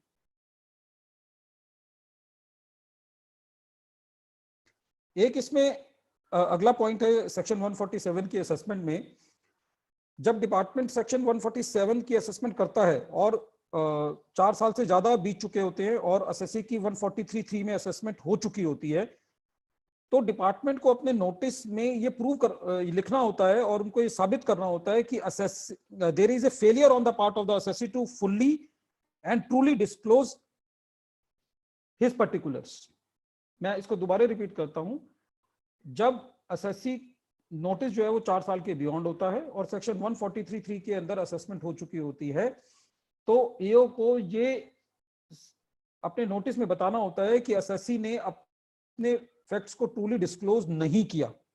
तो ये बड़ा एक, इस पॉइंट पे बड़ी लिटिगेशन होती है। एसएससी कहता है साहब मैंने अपनी इंफॉर्मेशन को दिखा दिया था, ईओ कहता है नहीं जी आपने जो इंफॉर्मेशन दिखाई है तो पूरी नहीं है। तो इसका मैं फॉर एग्जांपल देता हूं आपको, बड़ा क्लासिक एग्जांपल जिससे आपको ये बात समझ में आएगी। एक आदमी की 148 में नोटिस इशू करा और उसको कहा कि साहब आपने 2 करोड़ रुपए की इन्वेस्टमेंट करी थी, तो आपने जो है ये इंफॉर्मेशन डिस्क्लोज नहीं करी अपनी उसके अंदर। तो इस पॉइंट पे जो एसएससी का वकील था उसने ये दलील दी, साहब जो मैं रिटर्न का फॉर्म भरता हूं उस रिटर्न के फॉर्म में इन्वेस्टमेंट दिखाने का कॉलम ही नहीं है, तो मैं अपनी इंफॉर्मेशन को दिखाऊंगा कैसे। तो कोर्ट ने उसकी बात मानी। ये भी गुजरात हाई कोर्ट का डिसीजन है साहब, बड़ा बढ़िया एग्जांपल है जहां पे आपको ये पता चलेगा कि इंफॉर्मेशन डिस्क्लोज करना और ना करना किसको कहते हैं। भाविक भारत भाई पाड़िया वर्सेस आईटीओ, भाविक भारत भाई Padiya versus ITO, Gujarat high court का डिसीजन है साहब। अब नेक्स्ट है सर द एग्जिस्टेंस ऑफ, एक इसमें हालांकि मैं कोई पुराना पॉइंट कवर कर रहा हूं जिसके अंदर ये कह रहा है विजय जी 5 बज गए हैं, मैं 5-10 मिनट और ले सकता हूं? बिल्कुल बिल्कुल, उसके बाद फिर हम क्वेश्चन आंसर सेशन करेंगे। हाँ, यस सर, यस सर। तो सर इस केस में एक पॉइंट ये है कि the existence of the believe can be challenged by the assessee but not the sufficiency of the reasons for the believe. यदि जब कभी भी आप बिलीव को करें तो आप ये तो कह सकते हो कि सर आपका बिलीव नहीं था, आपने ये नोटिस जो इशू किया, आप कुछ, आपके पास कुछ था ही नहीं, लेकिन आप ये नहीं कह सकते कि आपका बिलीव सफिशिएंट था या नहीं था। दोनों बातों में फर्क है। यदि उसने एक जेन्युइन अपना एक मत बनाया है कि आपने टैक्स की चोरी की है तो वो ठीक है, लेकिन अदरवाइज जो है वो कोर्ट जो है वो सफिशिएंसी ऑफ द रीजंस पे नहीं जाता, रीजन होना चाहिए। थोड़ा बहुत ज्यादा, उससे कोई मतलब नहीं। हाँ, थोड़ा बहुत चल जाता है, क्योंकि फिर वही वाली बात है कि कोर्ट जो जजेस को भी सैलरी गवर्नमेंट से मिलनी है और गवर्नमेंट को टैक्स एसएससी से मिलना है साहब। सर इसमें एक पॉइंट हो रहा है अमित जी, यस जैसे सर। रीजन तो असेसिंग ऑफिसर ने कोई एक रीजन उठाया जी, in they have captured the entries from entry operator and at the time of assessment assessing officer found some other material also. Yes sir. So can he add that other material also, or he has to issue the separate notice कि भाई ये भी reason था, अब ये भी reason बन गए?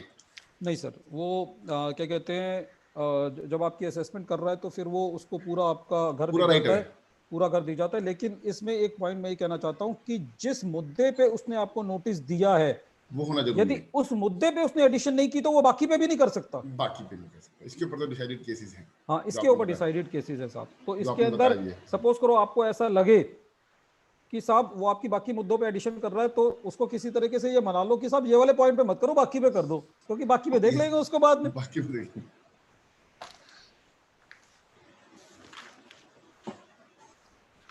विजय जी, बस एक दो पॉइंट और है जो मैं आपसे डिस्कस करना चाहता हूँ, यस यस। क्योंकि उसके बिना जो है बात मेरी अधूरी रह जाएगी, फिर आपके पॉइंट्स को हम ले लेंगे। सर हमारे साथ साउथ इंडिया से भी जुड़े हुए हैं, सिर्फ नॉर्थ इंडिया के नहीं है। Yes sir. चेन्नई से, बेंगलोर से, हैदराबाद से, यस सर। केरला से। सर ये साउथ के तो वैसे ही बहुत पढ़े लिखे आदमी होते हैं, तो इनके साथ तो बड़ा मजा आता है। हाँ नहीं, अभी अभी एक एसएमएस भी आया है, पुणे से भी एक मैसेज आया, नासिक से भी, यस सर। कि he yes is sir. Attending regularly. भी लाइव चल रहे हैं सर हम लोग अभी। डिस्कशन।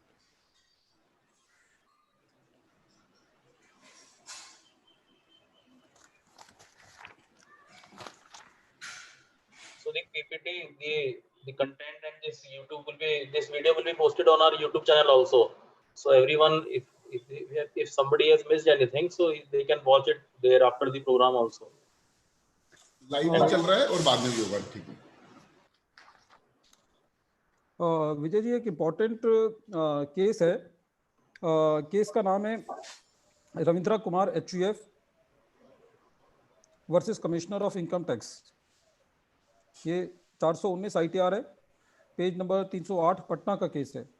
तो साहब इस केस में क्या हुआ, एसएससी ने अपनी रिटर्न फाइल करी और उस रिटर्न में उसने एग्रीकल्चर इनकम दिखाई अपनी, और एग्रीकल्चर इनकम एक्सेप्ट भी हो गई और ऐसा चलता रहा। लेकिन उस एरिया के अंदर इनकम टैक्स डिपार्टमेंट ने, CBDT ने सबको कहा कि एग्रीकल्चर इनकम को जो है वो देखा जाए एसएससी की फाइल में कि कहीं टैक्स की चोरी तो नहीं हो रही। तो उस जर्नल इंस्ट्रक्शन को और जर्नल गवर्नमेंट के नोटिस का हवाला लेते हुए डिपार्टमेंट ने बहुत सारे एसएससी के केस खोल दिए कि साहब देखो, उन्होंने कहा है कि इन सब की ये देखो कि इन्होंने एग्रीकल्चर इनकम ठीक से दिखाई है नहीं दिया। तो इस केस में रविंद्रा कुमार साहब ने रिट पिटीशन फाइल करी, कहते हैं साहब ये क्या है, एक जनरल इंफॉर्मेशन आई वहां से, हमारी रिटर्न एक्सेप्ट हो चुकी, आप हमको रीजन टू बिलीव दो ना कि हमने टैक्स की क्या चोरी करी। एक तो उसको ये पूरा बताना है कि साहब आपके पास 10 करोड़ रुपए की प्रॉपर्टी है, आप पिछले 5 सालों में खाली आपने 5 लाख रुपए टैक्स दिया है, तो कैसे साबित हो सकता है। रीजन टू बिलीव होना चाहिए। खाली एक कहीं से इंफॉर्मेशन घूमती घामती आ गई और आपने उसके बेसिस पे नोटिस इशू कर दिया, तो ऐसा नहीं होगा। तो अगेन ये क्लासिक एग्जांपल है रीजन टू बिलीव का। सर बाकी सर मैं आपको पूरा जो केस लॉ है वो मैं आपको भेजूंगा, तो उससे आपको काफी मदद मिल जाएगी सर। अच्छा एक सर, एक केस में क्या हुआ कि किसी के यहाँ रेड हुई और रेड होने पर कुछ कोई लोन एग्रीमेंट वगैरह जो है वो डिपार्टमेंट को मिल गए। तो जब उनको लोन एग्रीमेंट मिले तो उन्होंने पार्टी को नोटिस इशू कर दिया 148 में। तो देखो कितना जबरदस्त जो है उस प्रोफेशनल की अप्रोच रही होगी, उन्होंने कहा कि साहब जो इनक्रिमिनेटिंग डॉक्यूमेंट के केस पे रीओपन करने की ताकत है वो सेक्शन 153C में है, आप 148 में मत जाइए। यदि आपको इसकी असेसमेंट करनी है तो आपको 153C में करनी चाहिए थी। जब किसी के यहाँ रेड होती है तो जिसके यहाँ रेड होती है उसकी असेसमेंट 153A में करते हैं, और अदर देन जिसके यहाँ रेड नहीं होती उसकी 153C में करते हैं। लेकिन उसकी मर्यादा ये है कि वहां पे कुछ इनक्रिमिनेटिंग मटेरियल मिलना चाहिए उसके अगेंस्ट, तो वहां पे उसने रीजन टू बिलीव नहीं किया था, इसलिए जो है कोर्ट ने ये कहा कि साहब नहीं, ये आपने जो है वो गलत किया है। तो recording of reasons is a not a mechanical and A robotic process. ये कोई रोबोटिक प्रोसेस नहीं कि आपने रोबोट को दे दिया, बटन दबा दिया कि सब आप नोटिस आपने इशू कर दिए। ऑब्जेक्शंस जो हैं जो डिस्पोज हुए हैं वो स्पीकिंग होने चाहिए, बिल्कुल क्लियर होने चाहिए। विजय जी, जो मुझे टॉपिक दिया था आपने वो मैंने करीबन कवर कर दिया है, तो अब मेरे हिसाब से आपको यदि क्वेरी है तो आप पूछ सकते हैं। क्वेरी कर लेंगे। सौरभ जी। हाँ जी, हाँ, एक बार संदीप केडिया जी का क्वेश्चन है सर यहाँ पर। He is asking that there is a general feeling that high court generally exceed their belief and pass various structures which become binding. So what is your view on this? Sir एक बार repeat करेंगे? Sir वो कह रहे हैं कि एक general belief है कि उनके अपने स्ट्रक्चर्स होते हैं, तो जो भी हाई कोर्ट की जजमेंट आती है it becomes binding on assessee and everyone. So शायद इस वजह से मेरे को लग रहा है कि Sandeep ji they are he is trying to hesitate to go to high court. Sir देखो, जनरली क्या है कि जिस स्टेट में सपोज करो कि हम दिल्ली में हैं तो हमारे ऊपर दिल्ली के हाई कोर्ट का जुरिसडिक्शन एप्लीकेबल होगा।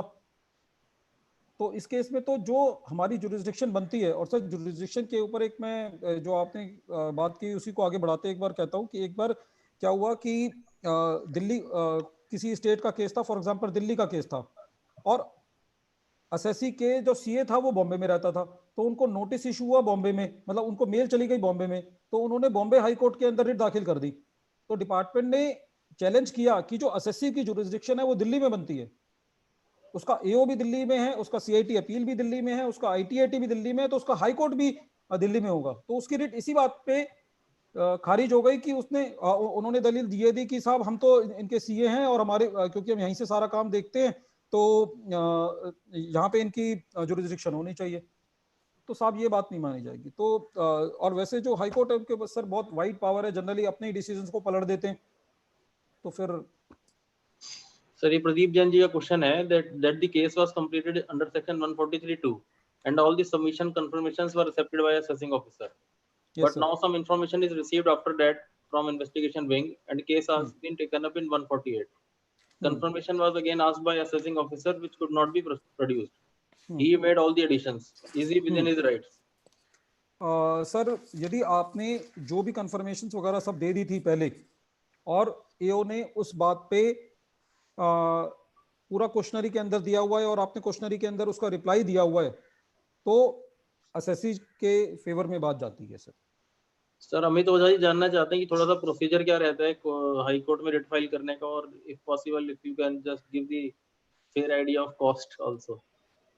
सर देखो ये प्लेटफॉर्म जो है वो कॉस्ट का नहीं है, तो इसलिए उसके लिए सेपरेटली मतलब वो है, तो that is not the because otherwise हम जिस नॉबल क्योंकि मैं आपकी ये चैम्बर ऑफ चार्टर्ड प्रोफेशनल से मैं भी इसमें ट्रस्टी हूँ, तो ये एक बड़ा क्या कहते हैं सर एग्री। तो उस केस में ये ठीक नहीं रहेगा। सर प्रोसीजर पे थोड़ा सा आप गाइड कर दें। सर प्रोसीजर पे यही है कि इसके अंदर जनरली मतलब 148 के केसेस में कि जैसे ही आपको ये लगे कि आपके ऑब्जेक्शन जो है वो तहजीब से डिस्पोज ऑफ नहीं हुए, तो जैसे एक पूरी पेटिशन बनती है, पेटिशन बनाने के बाद हाई कोर्ट में फाइल करें, और हाई कोर्ट में यदि आपकी मतलब उसकी मर्यादा है पूरी हाई कोर्ट की कि फॉर एग्जांपल जब आप रिट फाइल करते हैं तो आपको कोई भी चीज़ बोल्ड में नहीं लिखनी, इटैलिक्स में नहीं लिखनी, तो ये सारी चीज़ों का ध्यान रखना है जो उसके सेट प्रोसीजर है, और आपको रिट फाइल करती है सर, ताकि आपके रिट जो है वो मतलब इन छोटी छोटी बातों पे खारिज ना हो। अमित जी एक केस है जिसके अंदर सब रजिस्ट्रार ने कोई वैल्यू मार्क करी और रजिस्ट्री हो गई, सेल डीड हो गई, उसने रेजिडेंशियल प्रॉपर्टी करके स्टैम्प ड्यूटी ली, बट एओ ने केस खोल दिया कि भाई ये हम तो इससे भी ज्यादा वैल्यू लेंगे क्योंकि it is not a residential property and it is mistake on the part of the registrar. तो क्या 50 से में वो मैटर हो सकता है जिसमें असेसी ने रजिस्ट्री वैल्यू ले रखी है, लेकिन उसने रजिस्ट्री वैल्यू को ही चैलेंज कर दिया कि registrar has treated this property as a residential instead of commercial. Sir देखो, इस केस में यदि एओ के पास कोई ऐसा सबूत है कि इसने सर्कल रेट से भी ज्यादा पैसे दिए होंगे या लिए होंगे, सपोज करो सर्कल रेट है 1 करोड़ रुपए का, यस, और उसके पास कोई ऐसी इंफॉर्मेशन आ गई जहां पे एसएससी के हाथ से लिखा हुआ है कि उन्होंने विजय गुप्ता जी को 2 करोड़ रुपए कैश दिया था, 1 करोड़ रुपए ये है, और रजिस्ट्री की कॉपी लगी हुई है, रेड हुई थी और पूरा मटेरियल मिल गया, तो Okay. साहब फिर वहां पे हो सकता है। हाँ, मतलब वैसे इन्होंने रेजिडेंशियल और कमर्शियल का नहीं, रेजिडेंशियल और कमर्शियल से लेना नहीं है सर, कंसिडरेशन साबित, उसको एविडेंस लाना पड़ेगा आपके विरुद्ध कि आपने इससे ज्यादा पैसे एक्सचेंज करे होंगे। एक गोपाल कृष्ण जी का एक क्वेश्चन है कि 4 साल के बाद क्वेश्चन खुला है, and on the same matter that assessment was done before earlier under section 143(3), उसके अंदर कैपिटल गेन के ऊपर नोटिस हुआ था, उसको डिटेल में डिस्कस करके असेसमेंट कंप्लीट हुआ था, and on the same issue the department has issued notice under section 148 and going through the assessment. तो क्या ये मतलब ये तो चेंज ऑफ ओपिनियन माना जाएगा क्या? नहीं सर, ये तो सेम इशू पे जिसने बिल्कुल सर, बिल्कुल बिल्कुल बिल्कुल चेंज ऑफ ओपिनियन, बिल्कुल बिल्कुल बिल्कुल सर, बिल्कुल। नहीं तो यदि सपोज करो ऐसे केस रिओपन करेगा तो फिर तो जिंदगी भर खत्म ही नहीं कभी होंगे लिटिगेशन खत्म ही नहीं होगी। और एआईआर के बेस पे केस खुल सकते हैं कि हमारे 2-3 पार्टिसिपेंट का, ठीक है? हाँ बिल्कुल खुल सकते सर, बिल्कुल खुल सकते। आप तो इस बजट में भी आया होगा, आपने देखा होगा जो डिपार्टमेंट है वो जितनी इन्फॉर्मेशन डिपार्टमेंट के पास होती है, जनरली मैं एक बार एक एडिशनल कमिश्नर के साथ बैठा था, तो जो उनके पास पूरी इन्फॉर्मेशन होती है, यहाँ तक इन्फॉर्मेशन होती है कि आप कितनी बार दुबई गए, कितनी बार सिंगापुर गए, तो वही सारी इन्फॉर्मेशन डिपार्टमेंट कोशिश कर रहा है कि हमारे 26 ईयर्स में मतलब आती रहे। तो सपोज करो वो देखता है कि आपके पासपोर्ट पे आप 10 बार बाहर गए हैं और आप 2 लाख रुपए की रिटर्न फाइल करते हैं, तो 148 के अंदर दाखिल। सर एक केस में तो यहाँ तक हुआ था कि किसी की एसएससी के बेटे की शादी हुई, तो 5 स्टार होटल का खर्चा आया 1 करोड़ रुपए, तो उसने उसको बिजनेस मीटिंग एक्सपेंसेस करके डेबिट कर दिया और असेसमेंट हो गई। बाद में पता चला कोई उसको रिश्तेदार ने कंप्लेंट कर दी, लड़की का झगड़ा हो गया वहां पे, और वहां पे जाकर के उन्होंने कंप्लेंट कर दी कि साहब ये देखो कि इन्होंने अपना खर्चा जो है वो बिजनेस में क्लेम कर रखा है और ये लड़की की शादी उसी डेट पे हुई थी, फोटो दिखा दी, 148 कर दिया साहब। तो उसके पास एविडेंस होना चाहिए। तो जब भी ऐसे खर्चे बिल्कुल भी डेबिट ना कराएं किताबों के अंदर। सर एक मैटर का बड़ा ही स्पेशल क्वेश्चन है अनूप कुमार ग्रोवर जी का। Yes sir. सेक्शन 148 का नोटिस इशू हुआ है Indian branch of foreign company, that is से फॉरेन ब्रांच हो गई, but that branch after taking approval from ROC and income tax उसने अपनी ब्रांच भी बंद कर दी है। तो वो तो ब्रांच बंद करके चलेगी, तो उस नोटिस का क्या होगा? क्योंकि उसमें एनओसी उसने इनकम टैक्स से भी ली है और इनकम टैक्स से बाद में नोटिस भेज रहा है। हाँ सर, वो मतलब उड़ जाएगा क्योंकि डिपार्टमेंट जो एनओसी देती है, जो आदमी मर गया it is a dead person ना। यस यस, क्योंकि उसका तो क्लोजर हो चुका है। मृत्यु हो गई उसकी। यस यस, तो डिपार्टमेंट अपने आप ही बंद कर देगा। वरुण जी का क्वेश्चन है, कैन दी एसएससी से आईटीआर जो आईटीआर 139 में फाइल करी है वही ट्रीट कर ली जाएगी या 148 के लिए रीफाइलिंग मैंडेटरी है? सर रिफाइलिंग मैंडेटरी है। आप तो क्या कहते हैं ऑनलाइन जब जाते हैं तो ऑप्शन आता है कि उसको जब तक आप क्या कहते हैं 148 का नोटिस मतलब 148 की रिटर्न फाइल नहीं करते हम लोग, जब तक वो आपको दोबारा प्रोसीडिंग चालू नहीं करता, तो आपको रिटर्न दोबारा फाइल करनी है। आप चाहे वही रिटर्न दोबारा फाइल कर दें, that is a various thing. Actually ये मैनुअल टाइम से जैसे जैसे ऑनलाइन चीजें चेंज हुई हैं, इसलिए प्रोसीजर ऑफ रिस्पांस भी चेंज हो गया आई थिंक। हाँ हाँ बिल्कुल बिल्कुल सर, बिल्कुल बिल्कुल सर। इसलिए मैं ये कह रहा हूँ कि 148 के केसेस में ये ध्यान रखना है हमको कि timing is very important. Department के पीछे लग जाओ ताकि हम यही बात फिर कोर्ट में चिल्ला चिल्ला के कह सकते हैं साहब देखो 10-10 चिट्ठियां लिखते हैं इनको, और कोर्ट को फिर बड़ा मजा आता है इन लोगों को लताड़ लगाने में। नहीं तो फिर आपको कहेगा साहब आप भी तो सो रहे थे, वो भी सो रहे थे। सर एक मैटर बताइए, जो डेड पर्सन की डेफिनेशन है, अगर डेड पर्सन के लीगल हियर्स का या डेड पर्सन का ऑथोरिटी को पता ही नहीं, जब ऑथोरिटी को नहीं पता है तब तो डिपार्टमेंट डेड पर्सन को इशू करेगा and legal heirs has to attend that notice. इसके बारे में आप क्या कहना चाहेंगे? सर देखो जनरली क्या होता है कि आजकल तो बैंक में मतलब मैंने कुछ केसेस में ऐसा देखा है कि जब किसी की मृत्यु हो जाती है तो डिपार्टमेंट के पास उनके बैंक अकाउंट की डिटेल होती है, तो अब तो वो क्या करते हैं बैंकों को चिट्ठी लिख देते हैं। yes.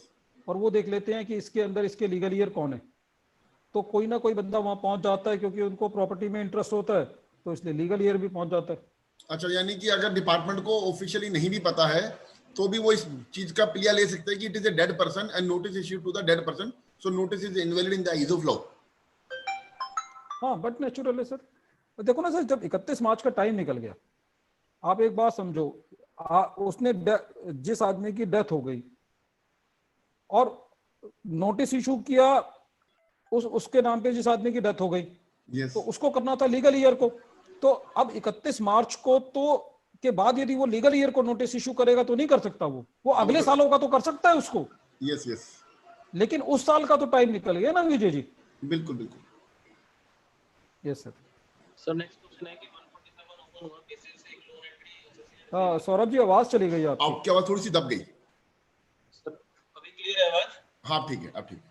एक लोन एंट्री रिसीव करी एसएससी ने, जिसके बेसिस पे 147 ओपन हुआ, उसने सारी डिटेल सबमिट कर दी एसएससी ने with the presence of director. जो डिटेल थी लोन की, मतलब लोन को से जेन्युइन जो भी डिटेल है वो सारी प्रोवाइड कर दी, जिसके बेसिस पे पूछ रहे हैं कि एडिशन हो सकती है क्या?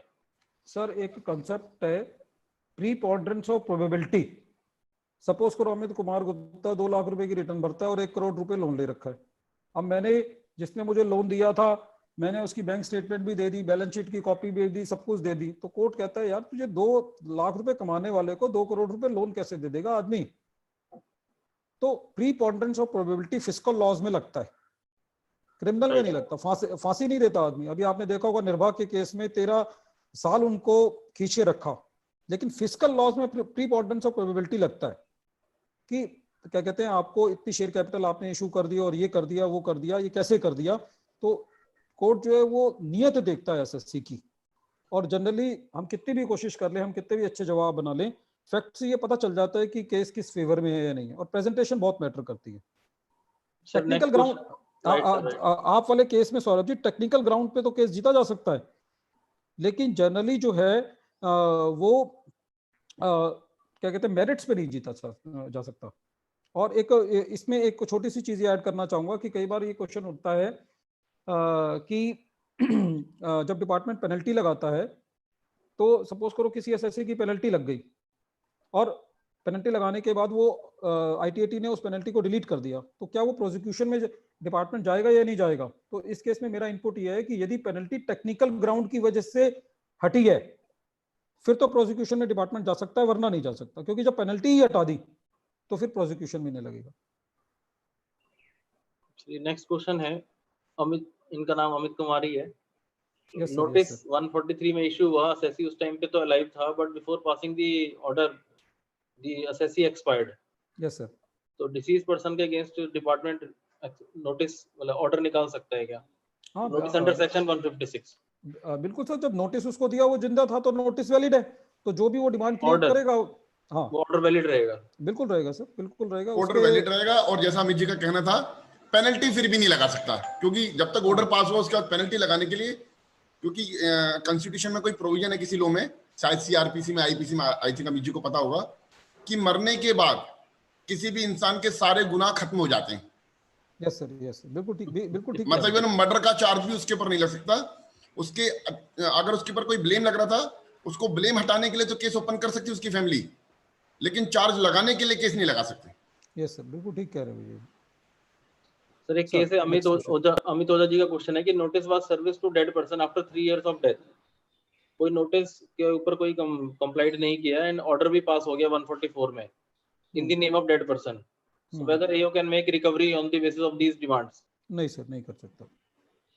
लेकिन उसमें सर ये है ना कि जैसे सपोज करो, इसमें थोड़ा सा दिक्कत ये आती है सौरभ जी कि जैसे 3 साल पहले ही उसने असेसमेंट ऑर्डर कर दिया और लीगल ईयर को वो रिकवरी का नोटिस मिला, तो वो 3 साल तक वेट ना करे। जैसे उसने ऑर्डर किया तो एक चिट्ठी लिखे ना उसको, साहब को, कि भाई ये आपने जो किया है वो गलत किया है, और उसके लिए फिर रिट में जाए या सीआईटी अपील के पास जाए। क्योंकि जो एक डिमांड क्रिएट हो गई वो तो हो गई। अब वो गलत है या सही है ये तो आगे का प्रोसीजर उसको डिसाइड करेगा ना। एक बार यदि ऑर्डर होता है तो वो वैलिड रहेगा। सर नेक्स्ट क्वेश्चन है 153 सी के अंदर क्लाइंट को नोटिस मिला क्योंकि एग्रीमेंट टू सेल उसकी प्रॉपर्टी प्रीमाइसेस में कोई एग्रीमेंट टू सेल पाया गया, तो इसके बेसिस पे 148 ओपन कर सकता है क्या? सर मेरे ख्याल से नहीं कर सकता, क्योंकि इसके अंदर जो अप्रोप्रिएट सेक्शन है वो 153 सी है। लेकिन यदि उसने 148 में सपोज करो वो करता है तो उसको लाइव लिंक शो करना पड़ेगा कि ये क्या कहते हैं एग्रीमेंट मिला था और इस एग्रीमेंट के तहत जो है इन्होंने कोई कैश वगैरह एक्सचेंज किया, तभी वो उसको कर सकता है। not only on the basis of नहीं, खाली एग्रीमेंट उसको, फिर वही बात आती है कि जो भी उसके पास इंफॉर्मेशन आई है और जो उसने रीजन बनाया उसके बीच में एक डायरेक्ट नेक्सस होना चाहिए, तभी वो सेक्शन 148 का सहारा ले सकता है।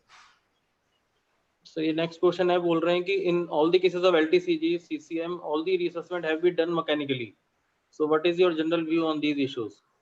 सर मैकेनिकली नहीं कही, जितने लॉन्ग टर्म कैपिटल गेन लिए सबने अपना ब्लैक मनी को कन्वर्ट किया, तो अब डिपार्टमेंट किसी को छोड़ेगा नहीं साहब। अब तो जेन्युइन केस में अपने आप को बचा लो, यही गनीमत है।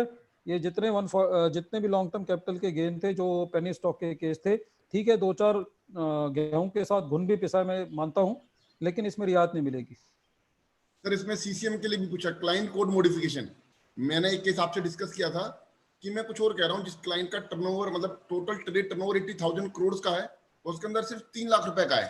मैंने उसको कहा कि जी सेबी का सर्कुलर है कि 1% तक का ट्रेड मॉडिफिकेशन सेम डेट में अलाउड है, हमारा 0.00001% है। और जो हमने 13 दिसंबर को उसको रिस्पॉन्स दिया था उसको भी इसने कंसीडर नहीं किया। इसने उन्हें 7 तारीख का नोटिस दिया, हमें 13 तारीख को मिला, हमने इमीडिएटली रिप्लाई दिया। असेसिंग ऑफिसर इतनी जल्दी थी उसको कि कहीं रिप्लाई ना दे दे एसएससी, तो मैं फटाफट ऑर्डर पास कर दूं। इस चीज को भी हमने कंसीडर किया।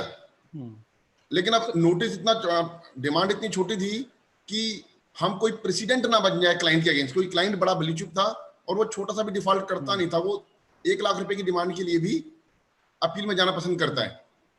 लेकिन अब हियरिंग तो 27 जनवरी को हुई और ऑर्डर किया 5 फरवरी को, और जो हमने कहा उसको सुना नहीं, और वो अपनी राम कहानी अलग से सुना रही है सीआईटी अपील। सर जनरली क्या है, देखो विजय जी, इस केस में आजकल आपको पता ही है कि जैसे आईटीओ बिहेव करते हैं वैसे सीआईटी अपील बिहेव करते हैं।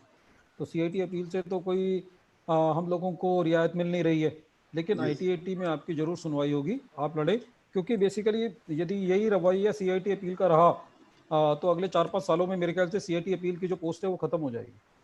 ओके, क्योंकि कोई उनका यूज तो है नहीं ना, वो तो बेसिकली आते हैं, आप जो भी जवाब दे जाओ, वो तो अपने जवाब रख लेते हैं, कहते हैं जाओ साहब आपको ऑर्डर मिल जाएगा। Yes yes yes.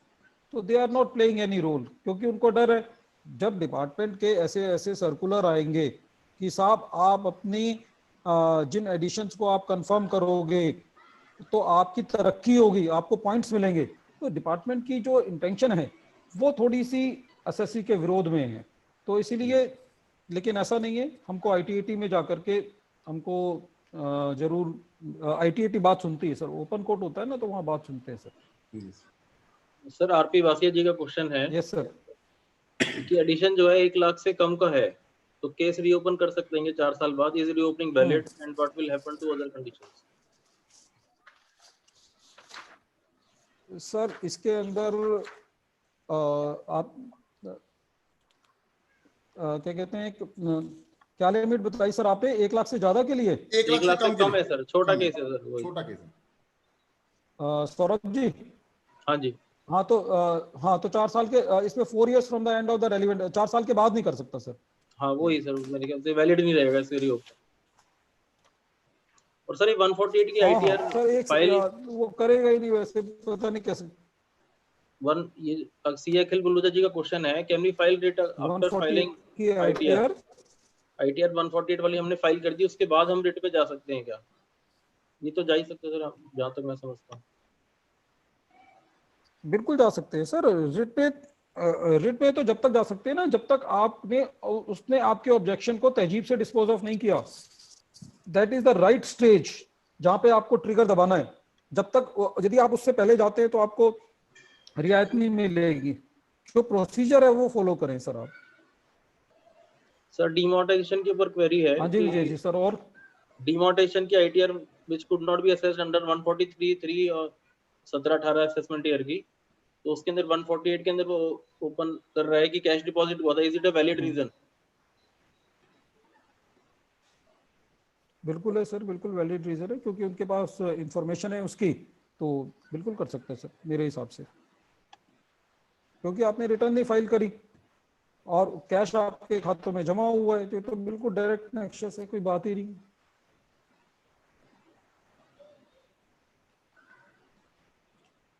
एक मैं अपने नंबर शेयर कर देता हूँ स्क्रीन पे। सौरभ जी आप क्वेश्चन कंटिन्यू कीजिए। अमित जी का number, my number and Saurabh Gupta ji का नंबर स्क्रीन पे है। सर ये नेक्स्ट क्वेश्चन निर्मल महाजन जी का है, तो वो पूछ रहे हैं कि मैट्रिमोनियल डिस्प्यूट के अंदर गर्ल के फादर ने कोर्ट के अंदर ये शो कर दिया कि उन्होंने एक्स अमाउंट स्पेंड किया था, तो उसके बेसिस पे 148 इशू हो गया फादर को, is it valid? Amit ji आपका वीडियो नहीं दिख रहा। हाँ बिल्कुल वैलिड है सर। वो जनरली क्या होता है सर इस केस में सौरभ जी, जनरली क्या होता है ये मैट्रिमोनियल केसेस के अंदर, जनरली जो जब हम डिवोर्स की पिटीशन फाइल होती है तो लड़की वाला बड़ी टेंशन में जाकर के वहां पे कह देता है साहब मैंने तो 1 करोड़ रुपए शादी में लगाए थे। तो वो तो एविडेंस ही दे दिए ना, उसने खुद ही एडमिट कर ली अपनी बात को, तो इसके बात तो उसने एक्सेप्ट ही कर लिया, फिर तो वो कोई बात ही नहीं रह जाती। तो इसीलिए दहेज के केसेस में ये बड़ा ध्यान रखा जाना चाहिए कि यदि आपकी रिटर्न आप लड़की की शादी को जस्टिफाई नहीं करती तो ये आपके विरुद्ध जा सकता है। जितने पैसे आपको लड़के वाले से नहीं मिलेंगे उतना डिपार्टमेंट ले लेगा। अमित जी इसके अंदर क्वेश्चन है कि लड़के के फादर ने लगाया कि लड़की की मदर ने पैसा लगाया है?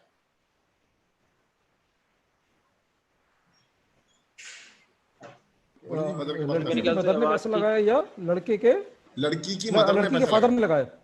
लड़की के फादर ने कहा कि मदर ने पैसा लगाया है।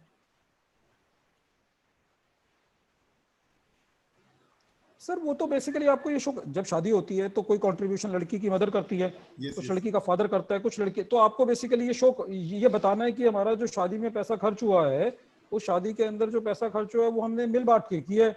यदि वो आप तीनों की रिटर्न से जस्टिफाई करता है, सपोज करो आप ये कहते हैं जी 50 लाख रुपए मैंने लगाए, 50 लाख रुपए मेरी वाइफ ने लगाए, 50 लाख रुपए बिटिया ने लगाए, तो जिसका 148 हो रहा है वो उस एक्सपेंडिचर को जस्टिफाई कर दे, उतना डिपार्टमेंट ले जाएगा टैक्स। सर ये नेक्स्ट क्वेश्चन आर के सोनी जी का है, एडवोकेट आर के सर अब डिपार्टमेंट नहीं छोड़े। एडवोकेट आर के सोनी जी का क्वेश्चन है, वो पूछ रहे हैं कि एक्स पार्टी हो गया उनका 148 में और असेसिंग ऑफिसर ने जो अनएब्सॉर्ब्ड डेप्रिसिएशन और अनएब्सॉर्ब्ड लॉसेस थे उसको कंसीडर नहीं किया, तो उसका बेनिफिट हम लेने के लिए हम we should go for rate 154 ही फाइल कर सकते हैं। हाँ नहीं रेट में नहीं जाएंगे सर, आप क्या कहते हैं मतलब जो ज्यादा बेटर है वो आप ये है कि सीएटी अपील में जाए। 154 फाइल कर सकते हैं इसके लिए? सर 154 तो अपरेंट फ्रॉम रिकॉर्ड्स है ना, यहाँ पे लॉसेस ने किए नहीं, आप क्या कहते हैं 154 को तो डिपार्टमेंट डस्टबिन में डाल देता है साहब, अपनी मन की सेटिस्फेक्शन के लिए डाल सकते हैं।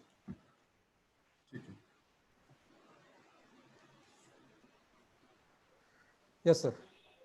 हाँ सर सारे हैं, I think the list is endless. We have tried to take up most of the questions which were prominent here.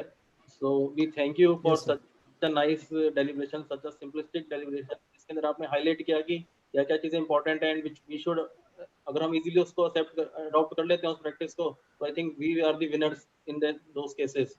So बहुत ही accurately सर आपने बताया, तो हम बहुत शुक्रिया अदा करते हैं आपका, आपने इस टाइम पे टाइम निकाला और हम लोगों को सबको deliberation दिया। So I request Vijay Gupta ji to please extend the vote of thanks for all the attendees and Amit ji. Vijay Gupta ji. First of all, thanks to all the participants जिन्होंने हमारे इस webinar को पूरी तसल्ली से सुना, and thanks Amit ji जिन्होंने इतना डीपली जाके ब्रीफ में बताया कि सबसे पहले तो टाइम कंस्ट्रेंट, हम किसी भी चीज के अंदर गवर्नमेंट के नोटिस को एकदम रेंडमली ना ले कि नोटिस आया है कुछ भी नहीं है, उसको सीरियसली लें, whatever whether it is a valid और not, we have to respond that notice in a proper manner so that we can proceed to winning. If we will not respond, so winning is not necessary, but if we will respond, winning may be there or may not be there. So सबसे पहले तो respond जरूर करें notices का, and in future भी regular income tax के ऊपर and other subject के ऊपर हमारे webinar होते रहेंगे। and अमित गुप्ता जी ने काफी अच्छी deliberation बनाई है 30 पेज की, जो सभी पार्टिसिपेंट्स को मेल कर दी जाएगी, and it will be available under the YouTube link of our chamber of chartered professional YouTube channel. यहाँ पर मैं बताना चाहूंगा कि चैम्बर ऑफ चार्टर्ड प्रोफेशनल्स का यूट्यूब पेज है। उस यूट्यूब पेज के अंदर जब हम कोई भी वीडियो पोस्ट करते हैं तो उसके डिस्क्रिप्शन के अंदर we provide links to all the presentations. So आप हमारे यूट्यूब चैनल पे जा सकते हैं, उसके डिस्क्रिप्शन पे आप जाएंगे तो आपको लिंक मिल जाएगा जो भी हमारे पास जो भी पीपीटीज हैं, जो भी पेपर अमित सर ने शेयर किया, पिछली प्रेजेंटेशन में एक्सेल फाइल्स थी। So all that content is available online and you can easily download from there. we will also request you all to please subscribe to our YouTube channel so that आपको जो भी updates हमारे channel के आ रहे हैं वो आपको एकदम मिलते रहें। We also have a Facebook page from where you can get the updates about all the upcoming sessions. बिल्कुल, thank you everyone and thank you Amit ji. Thank you, Vijay ji. Thank you, Saurabh ji. Thank you, sir. Thank you. Thanks a lot.